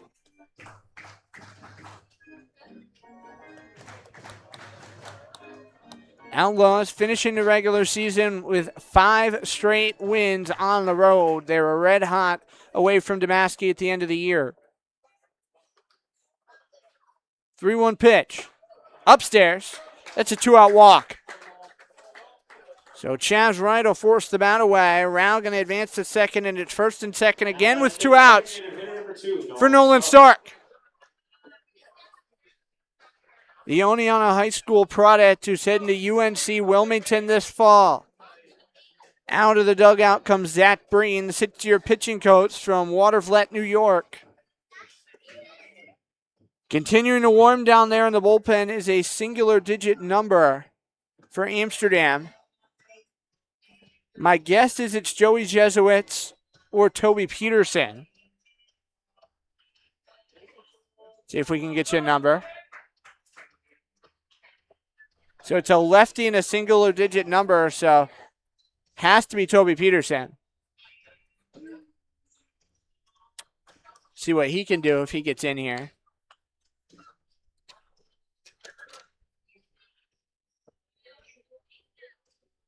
Toby Peterson, 9 appearances, 2 starts for this team, a 2-0 mark, and a 5.75 earned run average.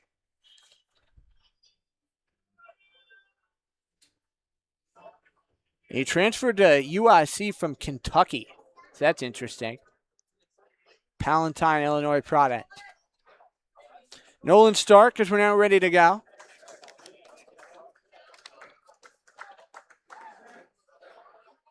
That Breen Lawn back in the dugout. One of 5 coaches on this Amsterdam staff. Rao off second, Wright off first. 2 guys with red batting helmets, but 2 that go to very different schools, very different spots. Zach Rao, SUNY Oneonta, and Chaz Wright, St. John's. Nolan Stark is 0 for 2, a strikeout looking in the first, and a ground out to second in the 3rd inning. This time, he'll put one to first. Just a few feet foul. So it'll be 1-1. Coaching staff for Amsterdam consists of Keith Griffin, Zach Breen, Greg Christodoulou, former Outlaws interim head coach and assistant coach Eric Downey, and Brandon Miller.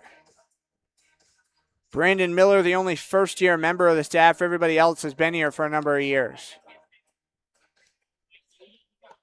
Count 1-1 on Stark. And he'll cut it that one, and it'll get away from Taylor Belza. Goes to try to pick it up as both base runners going to advance 90 feet on the Wilder. So Rao will go to third, and Chaz Wright to second here for Oneonta. This is a big RBI spot for Nolan Stark. These are runs that you do not want to leave on the table. Nicholson nearing the end of his outing.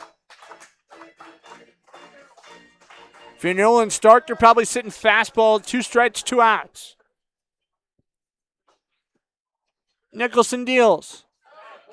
Down low. Good stop from Taylor Belza to not let it get away. It's 2-2. It's the number 4 Outlaws and number 1 Mohawks here in the East Division semifinal round in the round of 8 here in the PGCBL. Mohawks up 5-2, top 5. 2 balls, 2 strikes, 2 outs. Start your batter, Nicholson, the starter, your pitcher. The pitch. Stark. Looked like he was swinging the hammer of Thor. Got it into that Amsterdam dugout. See what Nicholson's got in the tank this time. Lights playing full effect here now as we're getting close to the 8:30 half hour. Sun's gone down, just a matter of time until we're in pitch black. Nicholson steps, it's 2-2. And Nolan Stark, another one just to the left of the Mohawk dugout that time.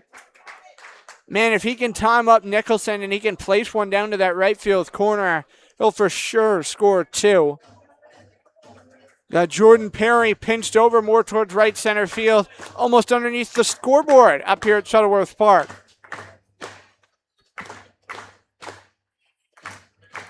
The Let's Go Hawks going on here at Ralph Family Stadium.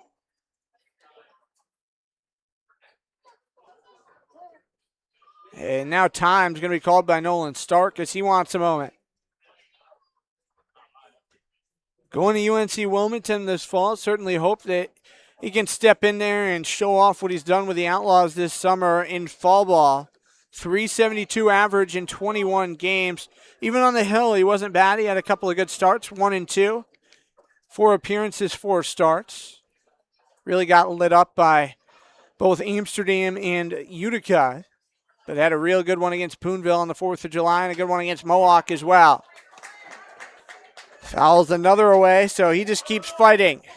This will be number 8 of the at-bat, Nicholson and Stark. Who's going to get to the top of the totem pole? Stark's certainly hoping it's him.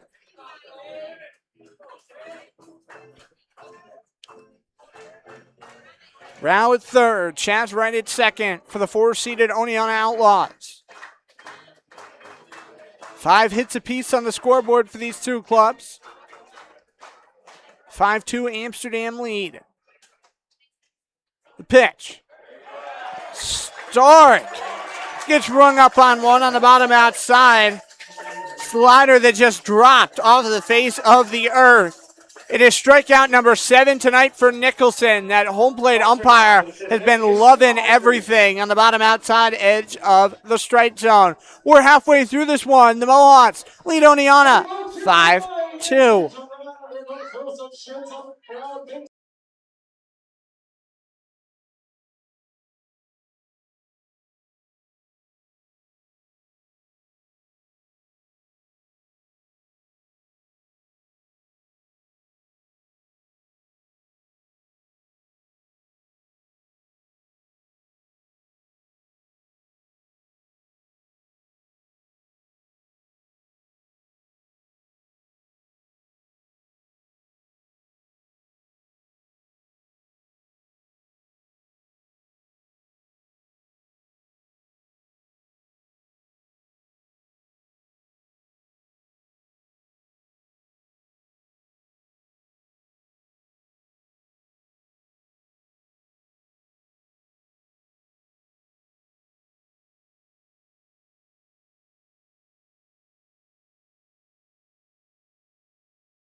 Bottom of the 5th. McNamie's back on the hill for Oneonta. Starter Braden Johnson only lasted a buck and 2/3 tonight, and since then, McNamie doing the best job possible to hold the Mohawks at bay. Only one run allowed, and that was a solo shot by Taylor Belza. Leading off the inning, it's Andrew Ezel as it is the top here for Amsterdam. They want some more offense back after the Outlaws cut into it after they were up 4-0 at one point. Hard hit off the mound, ranging over. Maslow on the left, and a high one gets there in the nick of time. How about that? Augie Maslow continuing to do great stuff. So it'll be a 6-3 to retire Andrew Ezel, and up will come Pierce.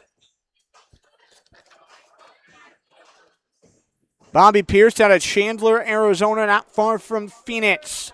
5'8", 146. He's a lefty swinging bat. Bounced off the white plate. 4-1. As promised, another look at the out-of-town scores here in the PGCBL tonight. As this one smoked out to center field. Zach Rao back on it and makes the play on the track.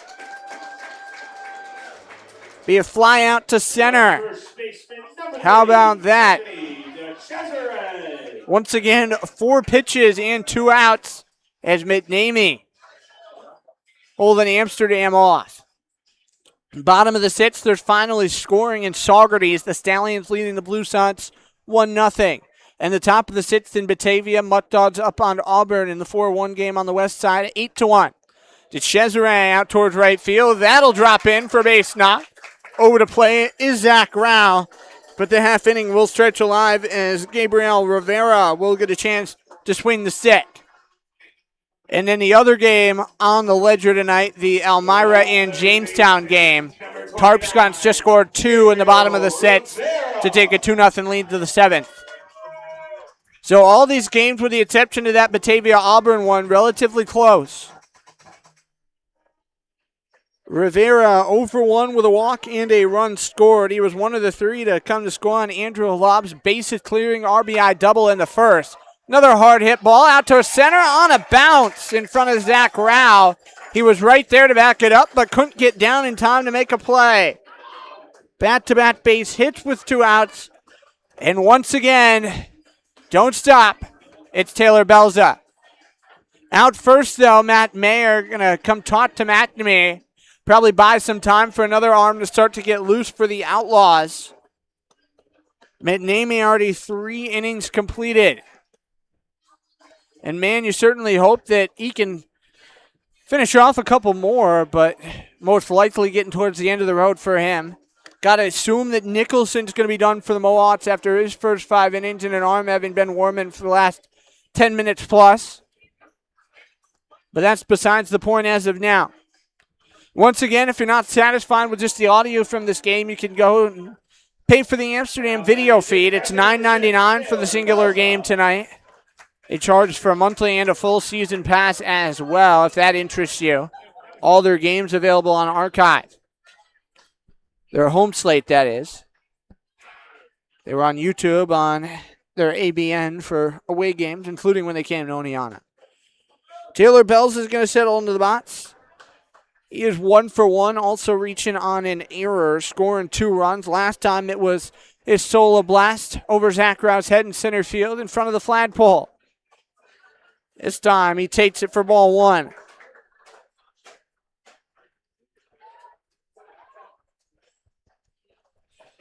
If the Outlaws don't get out of here with a win tonight, this will be the final one for them here in 2026.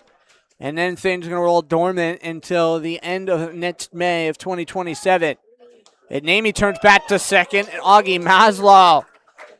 Man, if I could describe that for you in one word, the play that he made to keep that one from going into center field, I guess I would have to use 2 would be Cheeto-like.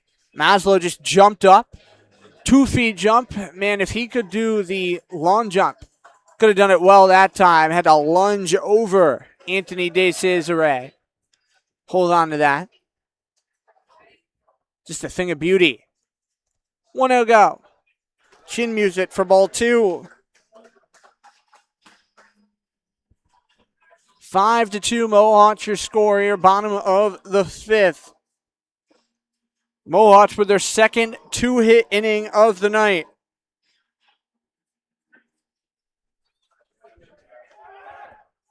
McNamee back to second, and Maslow slaps the tag down. How about that? Finally times up the pickoff move, and DeCesar gets forced down. So despite the 2 singles from the Mohawks, they come up empty-handed in the 5th. Paragusades in the last 2 frames at the dish for Amsterdam have kept the Laws in this one. We're turning to the top of the 6th here on the Outlaws Broadcast Network. 5-2 Mohawks is your score.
Top of the 6th inning, and a new pitcher in for Amsterdam.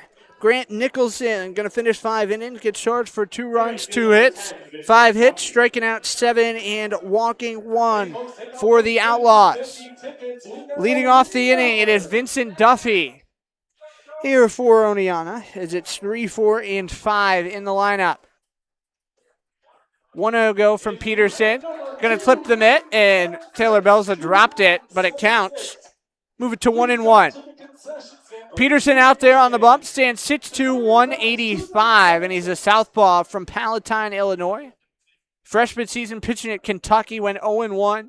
6 appearances, a 21.60 ERA. Duffy was looking for an outfield fence, can't find it. Is it straight 2? Peterson was ranked the number 61 left-handed pitcher nationally and the number 23 overall player in Illinois by Perfect Game. Coming out of high school, was a Futures Game participant during his senior year. As that'll miss in the lefty batter's box, 2-2. Was an all-conference performer in his sophomore, junior, and senior years, and also was a 4-year member of their varsity basketball team in high school. 2 balls, 2 strikes, no outs, a 5-2 Amsterdam lead as we're getting into the back third of this one. Duffy over to third in foul ground.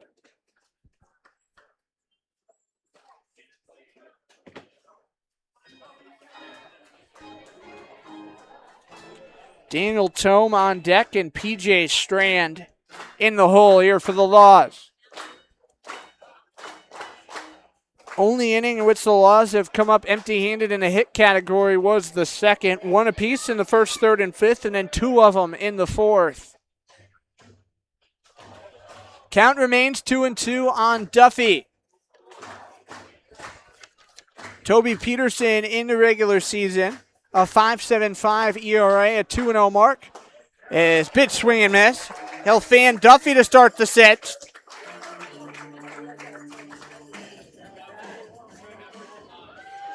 $20 and a third innings, 24 hits, 15 runs, 13 earned, 13 walks, 23 Ks for Amsterdam in his regular season. So pretty full stat line. Daniel Tome now settled his way into the lefty batter's box. This game still feels close if you're the Outlaws. A 3-runner in the sixth inning against a long-time powerhouse. It's like David and Goliath. And the Outlaws doing a nice job being like David right now. Daniel Tome will thunk it away, fouling at strike 2. All you got to do at this point is keep this one close, maybe slice a run back or two here and now, and then, of course, have 3 more innings to do it after it. Of course, got to keep the Mohawks at 5-2. That one will be down low and away. It's 1-2. Last year in this round, the Mohawks beating Boonville 4-3 right here at home. Allowed 3 first-inning runs to the Lumberjacks and then clawed back the rest of the way to win it. 1-2. Daniel Tome shot straight up the gut. Caught by Bobby Pierce. Throws it to first anyway, but it had the out. So Daniel Tome's retired.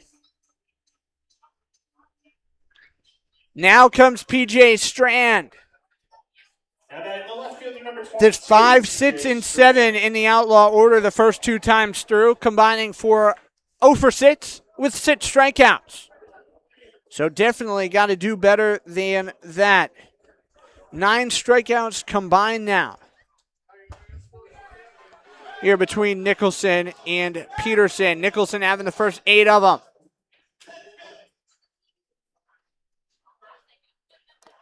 Congratulations to Teresa. PJ Strand, a 1-0 count.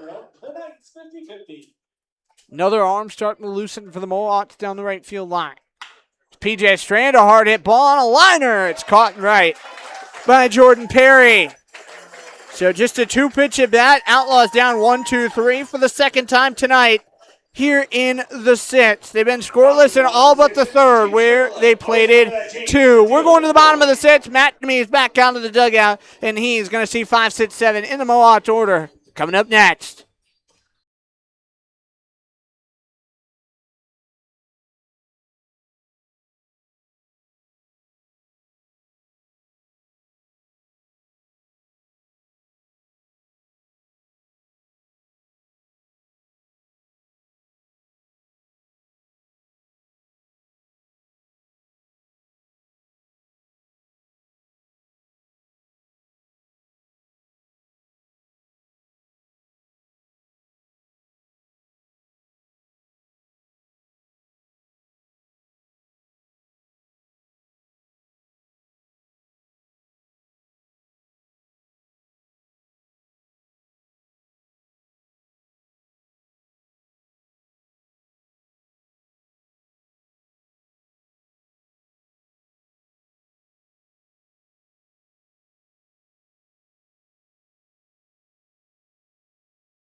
Taylor Belza was at the plate when the bottom of the 5th inning came to a close.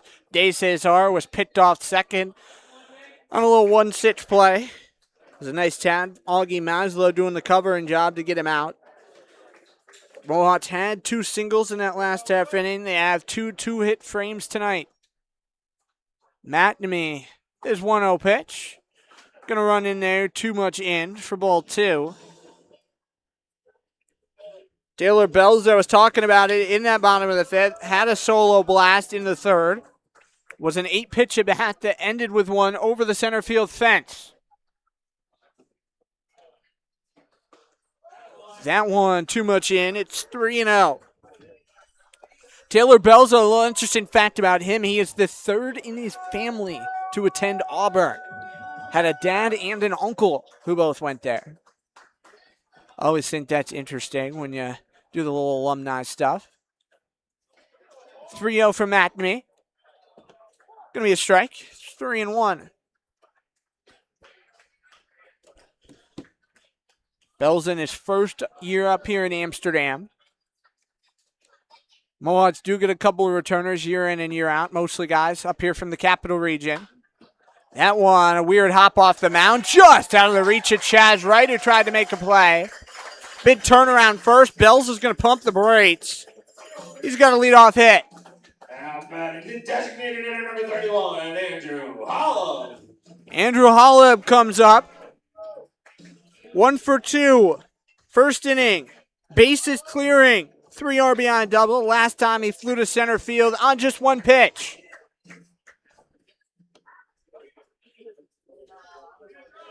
McNamee has already completed 3 into 3rd plus for Oneonta out of the pen behind Braden Johnson. And the first pitch, a miss to Olub. 4-1. Still got Xander Johnson available out of the bullpen. Got Nolan Stark available. Zach Grau threw yesterday, so it might be tough. Got Bruce Missler down there. Camper's a pitcher as well. David Denton.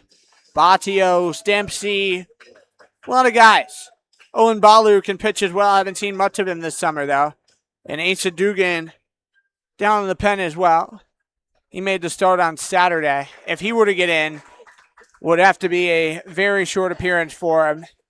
Made the start against Utica on Dugan night at Damaski Field and threw a buck and a third against Amsterdam on Saturday. But again, we'll talk about all that if and when McNamee continues to falter more. Because right now, he just continues to battle. Even when he gets down and counts, is influenced by now a 3-1 here. 5 hits on the board for Amsterdam, just 1 error. That came from Belzo, who stands at first. Bells is going. This one thumped foul.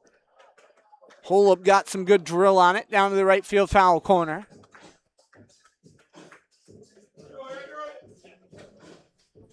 McNamee's worked himself into the first full count he's had since he saw Taylor Bells in the 3rd inning. Don't want the baseball gods to look down on this one and give the same fate to Holub this time. He's really hit the Outlaws up well this summer. As that one driven to the right field corner foul. Best hitter, though, arguably, against Oneonta, Andrew Ezel, 571 average against the Laws. 3 doubles, 1 triple, 2 RBIs, and 6 runs. So another 3-2 coming up here.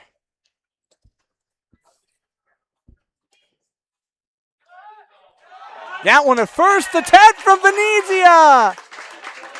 How about that? 2 innings in a row with a base runner picked off here by the Outlaw defense. So that's 1-3.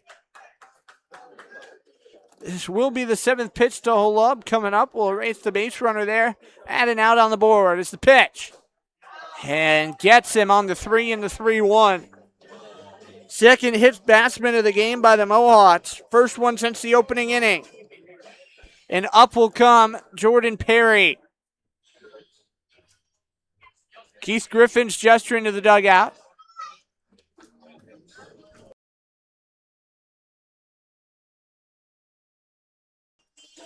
Jordan Perry, 0 for 2, trying to change the tune of his night here. First inning, he grounded to short, and in the 3rd inning, he lined to first.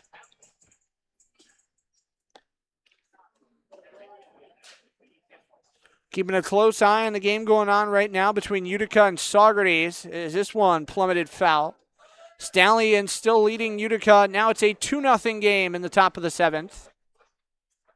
Another close one. Jamestown and Elmira 2-0 top of the 8th. And Batavia looking like they're going to mercy run rule Auburn as they're in the top of the 7th, and the Mutt Dogs up 12-1. That one up above the belt. Going to be a 1-0 count. Should be a 1-1 count, excuse me, on Perry.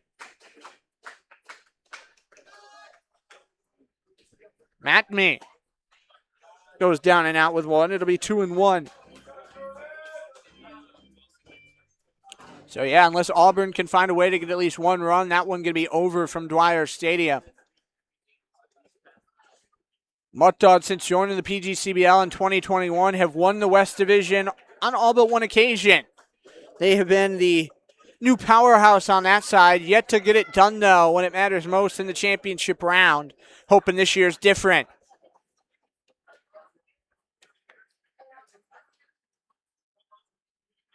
Counts 2-2 with one out. McNamee again to first. Outlaws are loving those pickoff players right now. Why not? If it's not broke, don't fix it.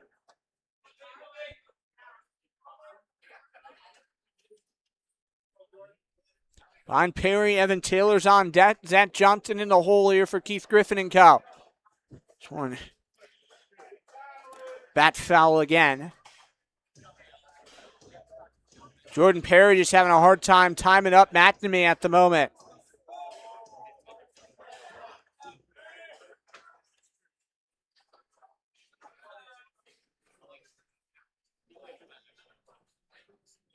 McNamee, this will be the 51st pitch of his outing. Skied up foul.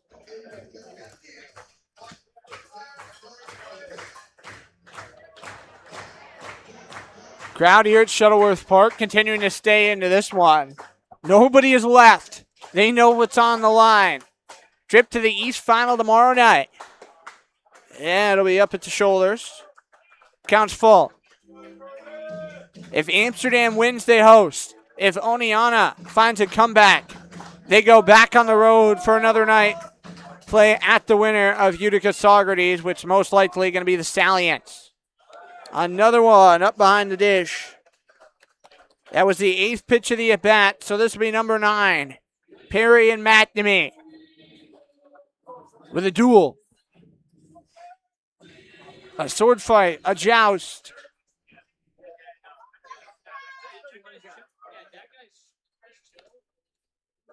Three balls, 2 strikes, 1 out on your scoreboard. Again, 5-2 Amsterdam, leading this one. McNamee to first. Tag from Venezia. McNamee redshirted first year at Daytona State, this year at Texas A&M Texarkana.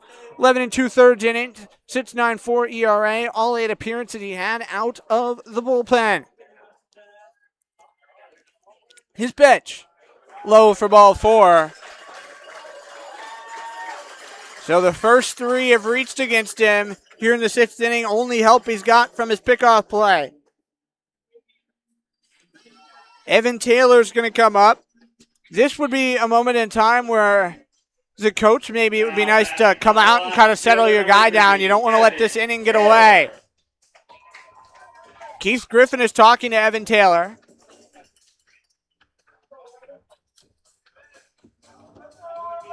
The Alabama product out of Cherry Hill, New Jersey. 6.0175 bat.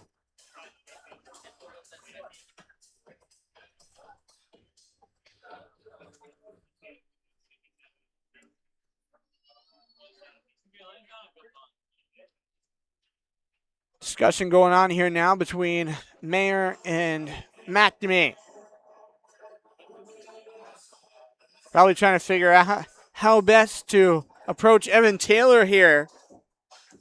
Despite being 0 for 2, all these guys in the Mohawks lineup can swing it and swing it well.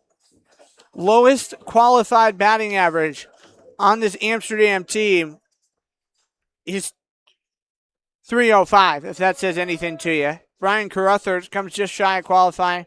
Still a 263 is pretty darn good. Evan Taylor, the util. It's ball 1. This bringing Alabama a 1 for 6 stat line with a 167 ERA. His only hit was a double that scored 2 runs against Alabama State on May the 29th. This one pulled back away, foul. It's a 1-1 count.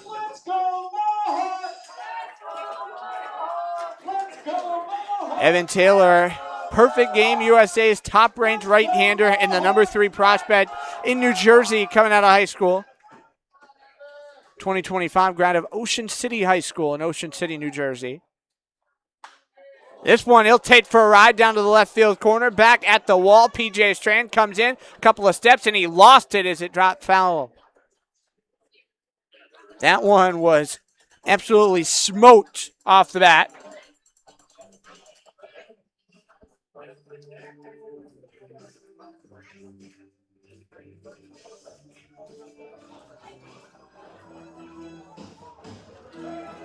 Evan Taylor also had a father who played football, Western Connecticut State, and a brother played college ball in NAIA. So he got athletics in the blood. 1-2 for McNamee. This one again taken for a ride to center field. Zach Rao back at the wall making a play. Tagging from second, Andrew Halab gets to third as the throw is late coming to Marquez. Be a deep fly out to put him at the corners with 2 outs here in the 6th. The extra hitter, number 26, Zach Johnson. So Zach Johnson, the designated hitter, will now come up here for the home side. Zach Johnson's 1 for 2. Had a double and scored a run in the second. Last time in the 4th, he grounded out to second base.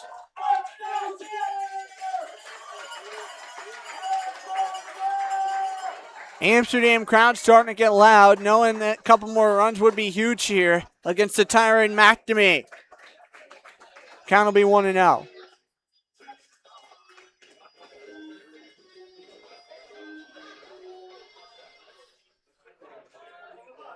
McNamee has now completed 4 full innings. As that one, a strike.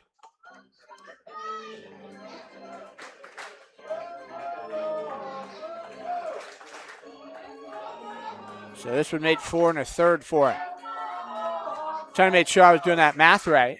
Didn't quite add up. McNamee tries to first. Jordan Perry over there. He's not too much of a threat to go.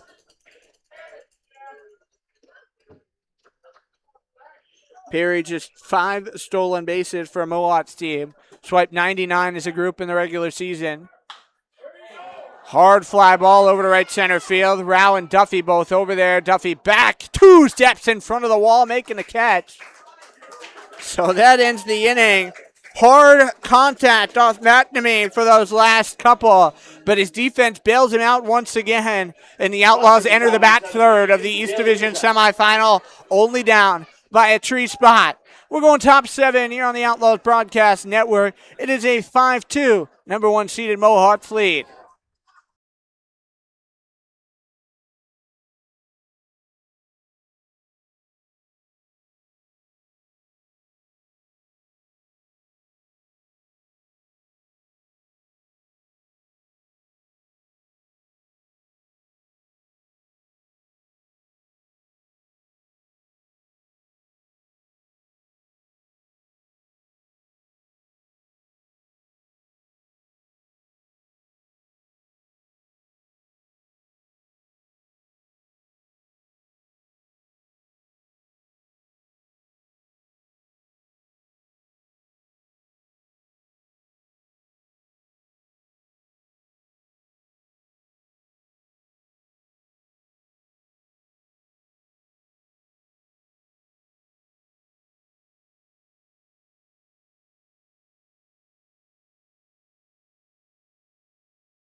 Top of the 7th, Toby Peterson to toe the rubber once again for the home side Mohawks. He sees Alex Venezia, Fabio Marquez, and Matt Mayer as it is 6, 7, and 8 in the Oneonta order.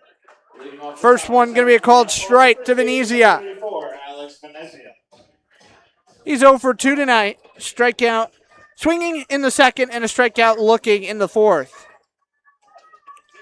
This 5, 6, 7 in the order for Oneonta tonight has left a lot to be desired as it's quickly a 0-2 count just as quickly as he came to the plate.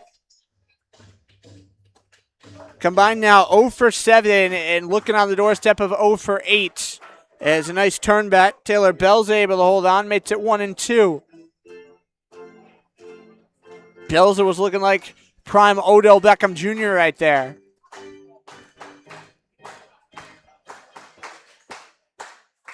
Made acrobatic plays like that countless times against the Eagles and the Cowboys in his days, and now back to do it again with the Giants this fall.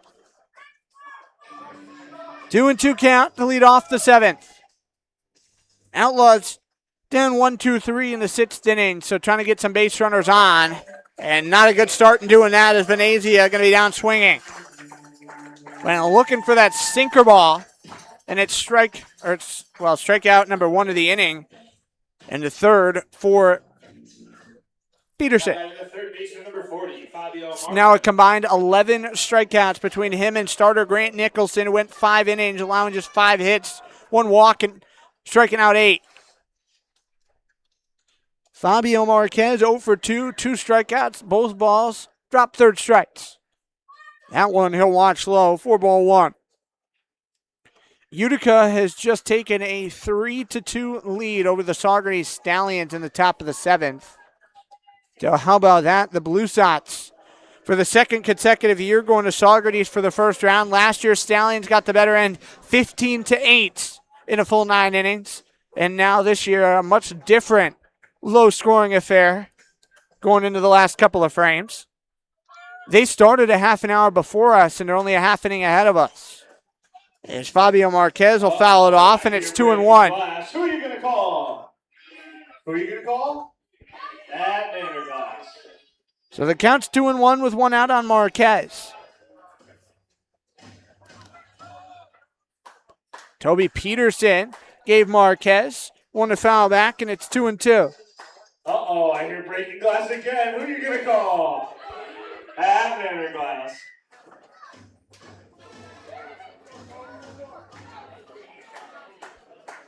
Peterson drifts one upstairs, and the count's going to fill up. East Division semifinal round here from Shuttleworth Park. Everybody knows this date. Win and move on, lose, your season's over.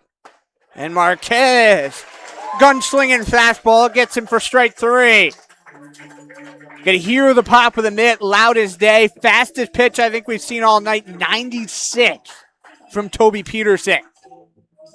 So the adrenaline is there right now.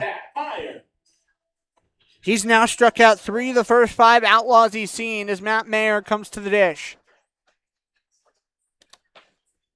Again, nobody is left here at Shuttleworth Park tonight. Crowd has stayed in this one right from first pitch. That was back at 6:44 Eastern time. So a little over 2 hours to get us to this point in the game. We're currently 8:53 Eastern. 1-0 pitch. Matt Mayer watching the slider. A little discussion going on between Fabio Marquez, Alex Venezia, and Seth Scoville right now in front of the Outlaw dugout. Is this one going to run to 2-1?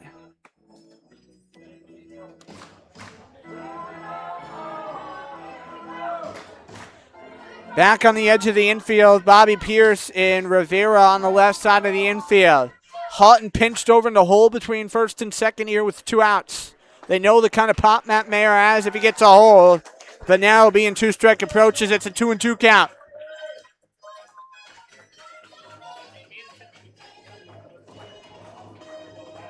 Outlaws looking for their first hit since Zach Rouse singled in the 5th inning.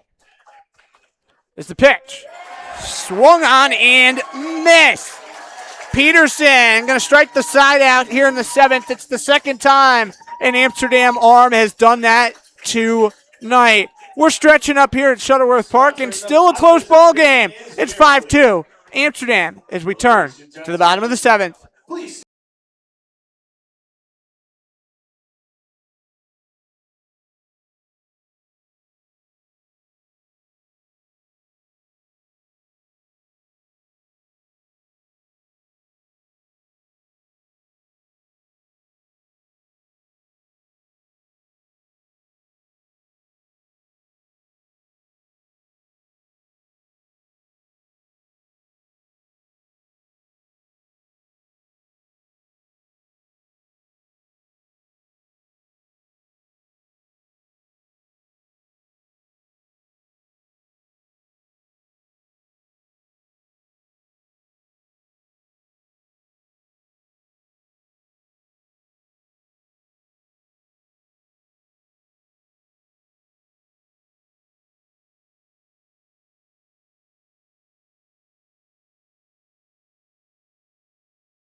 It's the University of Rhode Island Rams product. James Houghton to start off the bottom of the 7th. Excuse me, it's a pinch hitter.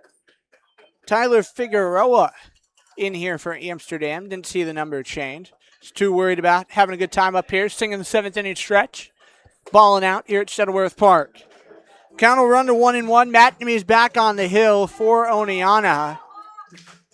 Now 4 1/3 innings deep. Tyler Figueroa, 313 average in the regular season for Amsterdam. That'll go to the lefty batter's box. It'll be 2-1.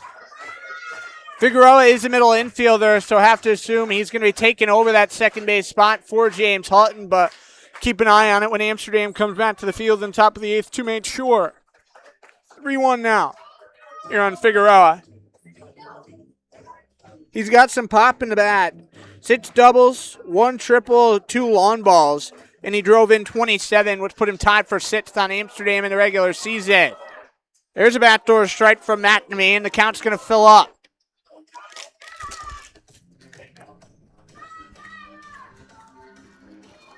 McNamee, that pitch count is climbing. Still, though, Keaton Mark trusts him the most in this spot. Payoff go. And Figueroa will take it for ball 4.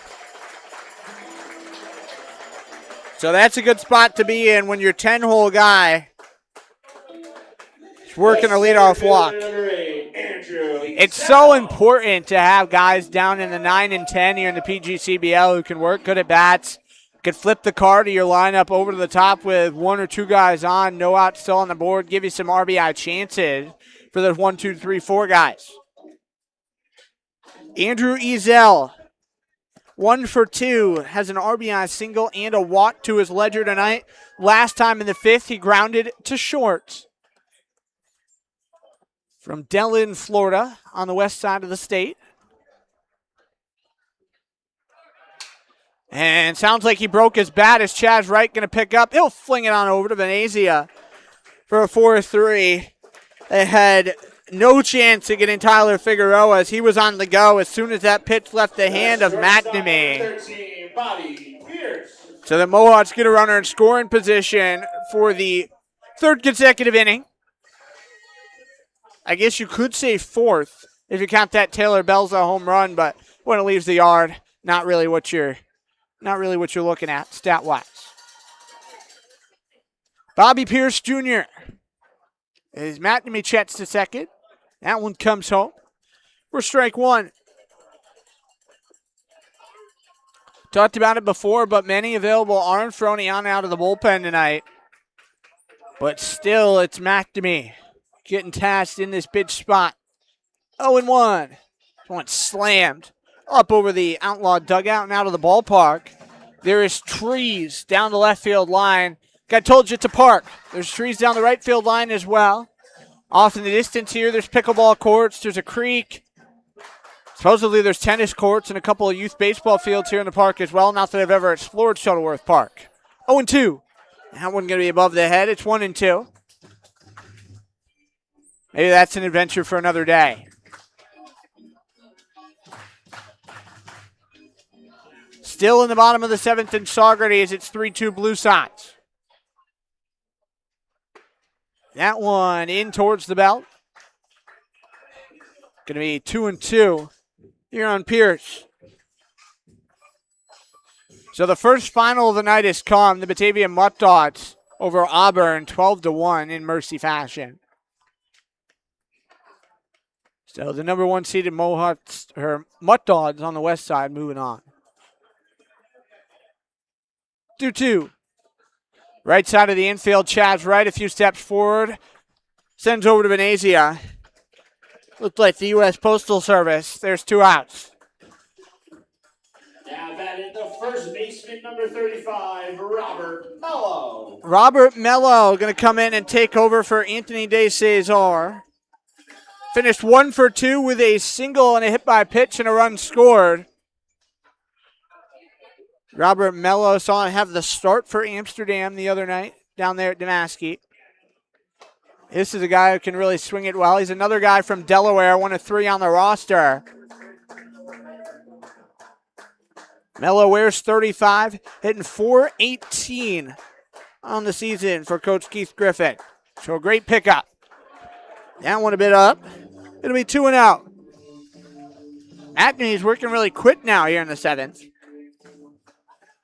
Trying to get his guys back to the plate in the 8th inning. Froniana due up. It's 9-10-1. There's a strike to Mello. It's 2-1. And the Shuttleworth crowd letting the ump hear it is. Even from our vantage point up here, looked pretty good. This one shot to center field. Give a chase on it. Zach Rao back. Still in over his head. It'll collide off the fence. And umpire's going to signal that it was caught. Zach Rao holding on. Oh, man. Looked like it got over his head, but hey, the Outlaws will take it. Despite the walk from Tyler Figueroa, he gets left at second, and Outlaws are only going to trail by 3, going to the top of the 8th up here from Shuttleworth Park.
Back here for the top of the 8th inning from Shuttleworth Park in Amsterdam.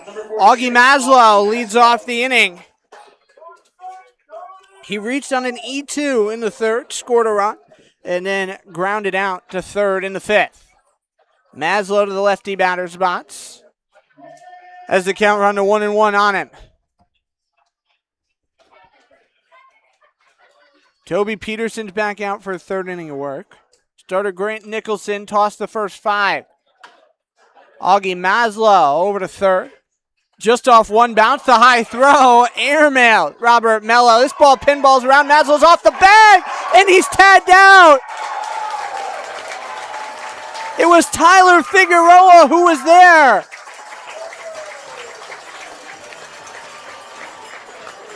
So Maslow will be retired. I don't even know how you score that.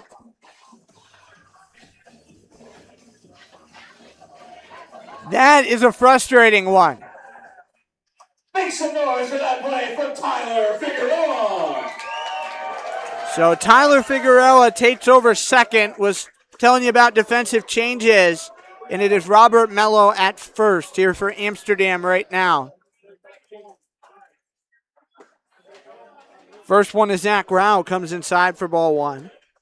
This is the time where you got to lock down and play your best baseball of the year.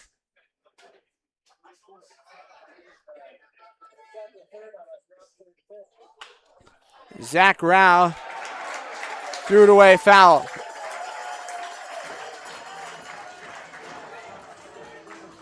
This one lofted up and going to be caught in foul ground on the first base line. It's going to be a 2nd out. Oh, man. So Zach Wright retired P3, and it's Chaz Wright settles himself into the box. Toby Peterson has been as good as it gets. Faced the minimum. 8 up and 8 down. Another arm is warming for the Mohawks. But right about now, how can you not give the ball to Peterson for the 9th? Trying to go for a 4-inning save. All the runs in this game, folks, if you're just tuning in here on YouTube, were scored in the first third of it. Amsterdam, 3 in the first, 1 in the 2nd and 3rd in the Outlaws. Their only 2 runs came in the top of the 3rd. It's been 5-2 since the end of the 3rd. 1-1 pitch. Chaz Wright will send it a mile in the air. Touches the night sky as it's strike 2.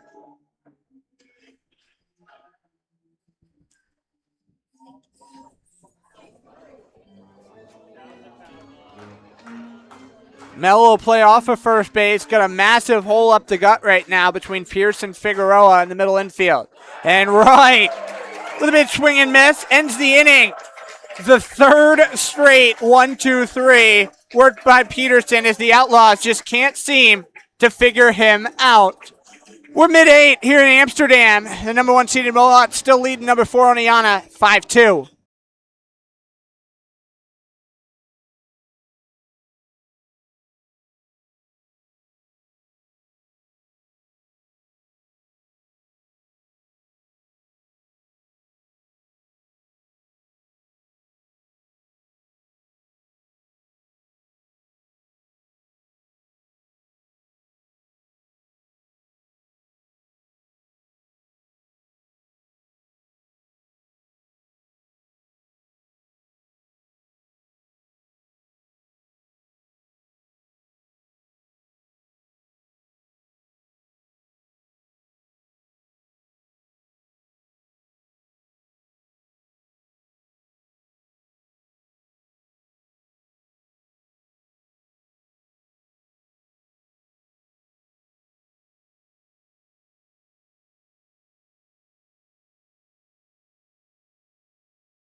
Still, it is Braden McNamee on the hill for Oneonta. We're here in the bottom of the 8th from Shuttleworth Park. 5-2 Mohawks remains your score. 4, 5, and 6 in the lineup. Here's Rivera sending one backwards foul. Rivera, last time he singled in the 5th inning, got left on base. De Cesar got caught on the base paths. 1-6. McNamee's pickoff move has been a thing of beauty all season for Oneonta. And tonight it's in prime display. 0-1 go. Going to be called strike 2 on the bottom outside.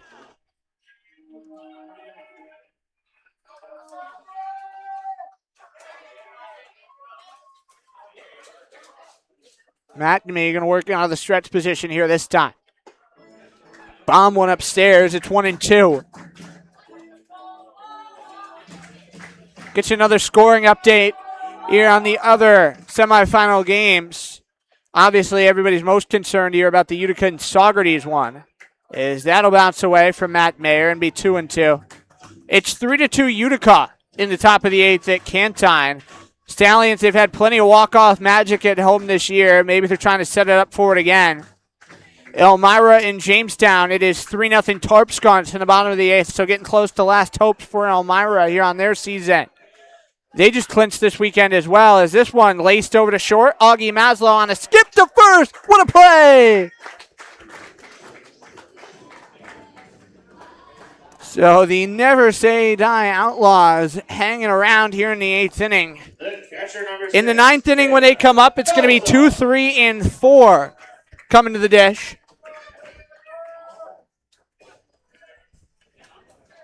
They'll need 3 runs to tie, 4 to take the lead. Taylor Belza, this man, on all 3 times tonight. Going to take a big swing and miss.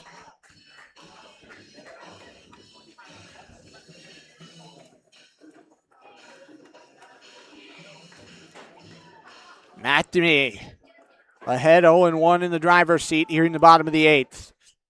The only arm that's been used out of the pen tonight for the Outlaws if you just swing it in it. That one will be up at the belt, and it'll be a 1-1 count. Braden Johnson, his final line was buck and 2/3, 4 runs, 3 earned, 3 hits, 2 oughts a K, a hit by a pitch, and a pair of wild pitches. Since then, it has been all McNamee. This one up behind home, it'll be 1-2. Maybe in another world, you're sitting here wondering if McNamee had started this ball game, would it still be a 5-2 score? And obviously, you're always going to have those what ifs. But man, with how well he has thrown tonight, that conversation will have to be had if this is how this one finishes out. 1-2 pitch. Runs too much in. Taylor Belzer was trying to say it hit him, and he steps back out of the way. Utica's tacked on a couple more runs in Saugerties, so the defending champions down 5-2 now with 1 out in the top of the 8th. There's a swing and miss, and it's a drop third strike. Mayer springs up, throws down to Venezia. There's the second out. The extra hitter, number 31, So, Andrew Holub. Andrew Holub comes up. Bases clearing. RBI, 3 RBI double in the first inning. The biggest swing of the night to this point. In the second inning, the run came on an RBI single from Ezel. And then in the third, it was a insurance solo shot from Taylor Belza. Holub, who was 300-plus swinger at North Alabama, fouls the first one off for strike 1. 3-12 this sprint for North Alabama. Behind him, Jordan Perry waits on deck. Here for Amsterdam is a 0-1. Holub, a mile in the air. Augie Maslow going to play bat. PJ Strand comes in, rouse over as well. And Strand mishandled that baseball as it dropped off his mitt in front of him. So that should be the first outlaw error of the night, and it will be. Thought he had that baseball. But, man, it is tough in those outfield lights to see here up at Shuttleworth. So you can only think that maybe he lost that one in the lights. Maybe just a hard little mishandled ball. I don't know. But man, that's certainly such for this Outlaw defense. There's a rip and a miss. Strike number 1. Outlaw Nation, if you aren't loud, then you need to get loud. You're heading to this 9th inning. Outlaws need all your support. It'll be the biggest ups of the season. This one a bit high. It'll be 1-1.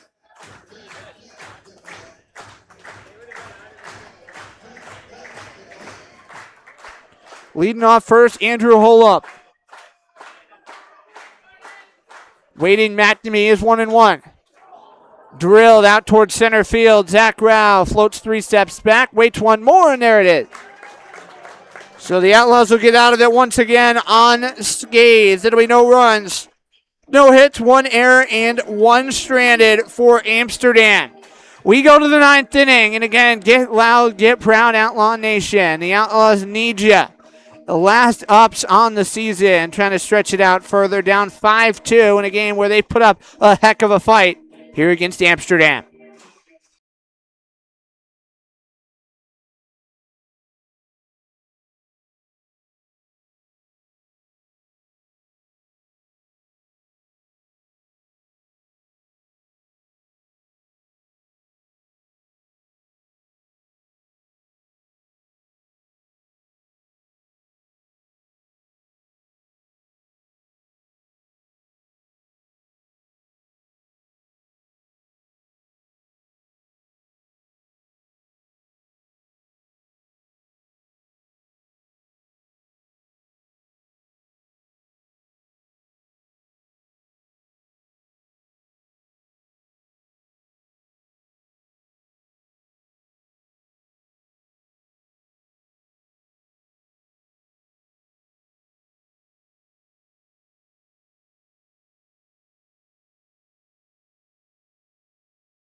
Biggest ups of the season for Oneonta.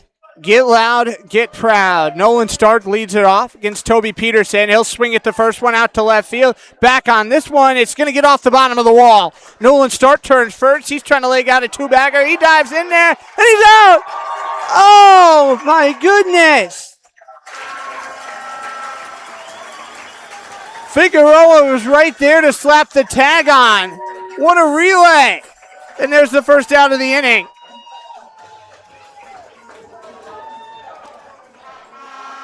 So just as quickly as the Outlaws thought they'd have a base runner, Nolan starts erased. And now the road only gets tougher. Vincent Duffy with 1 out in the 9th. That one will go to the left side. It'll be ball 1. Vincent Duffy tonight, a fielder's choice in the first, singled in the 4th, and then struck out swinging in the 6th. Is the 1-0. Duffy takes it down and out. It's 2-0.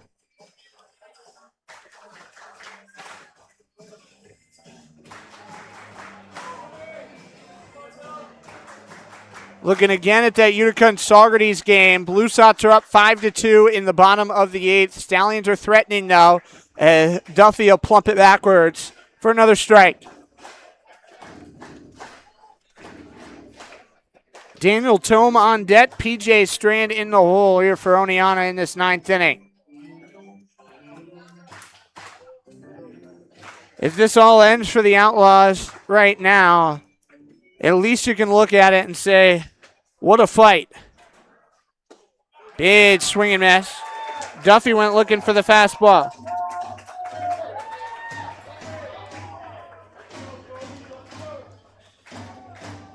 Peterson has only allowed 1 hit since entering in. Got some help on that Nolan Stark single on the 7-4 relay cutoff. On the ground over to third. Rivera pits up and long feet across. Robert Mello holds on. And there's 2 outs and the Outlaws down to the final out of their season.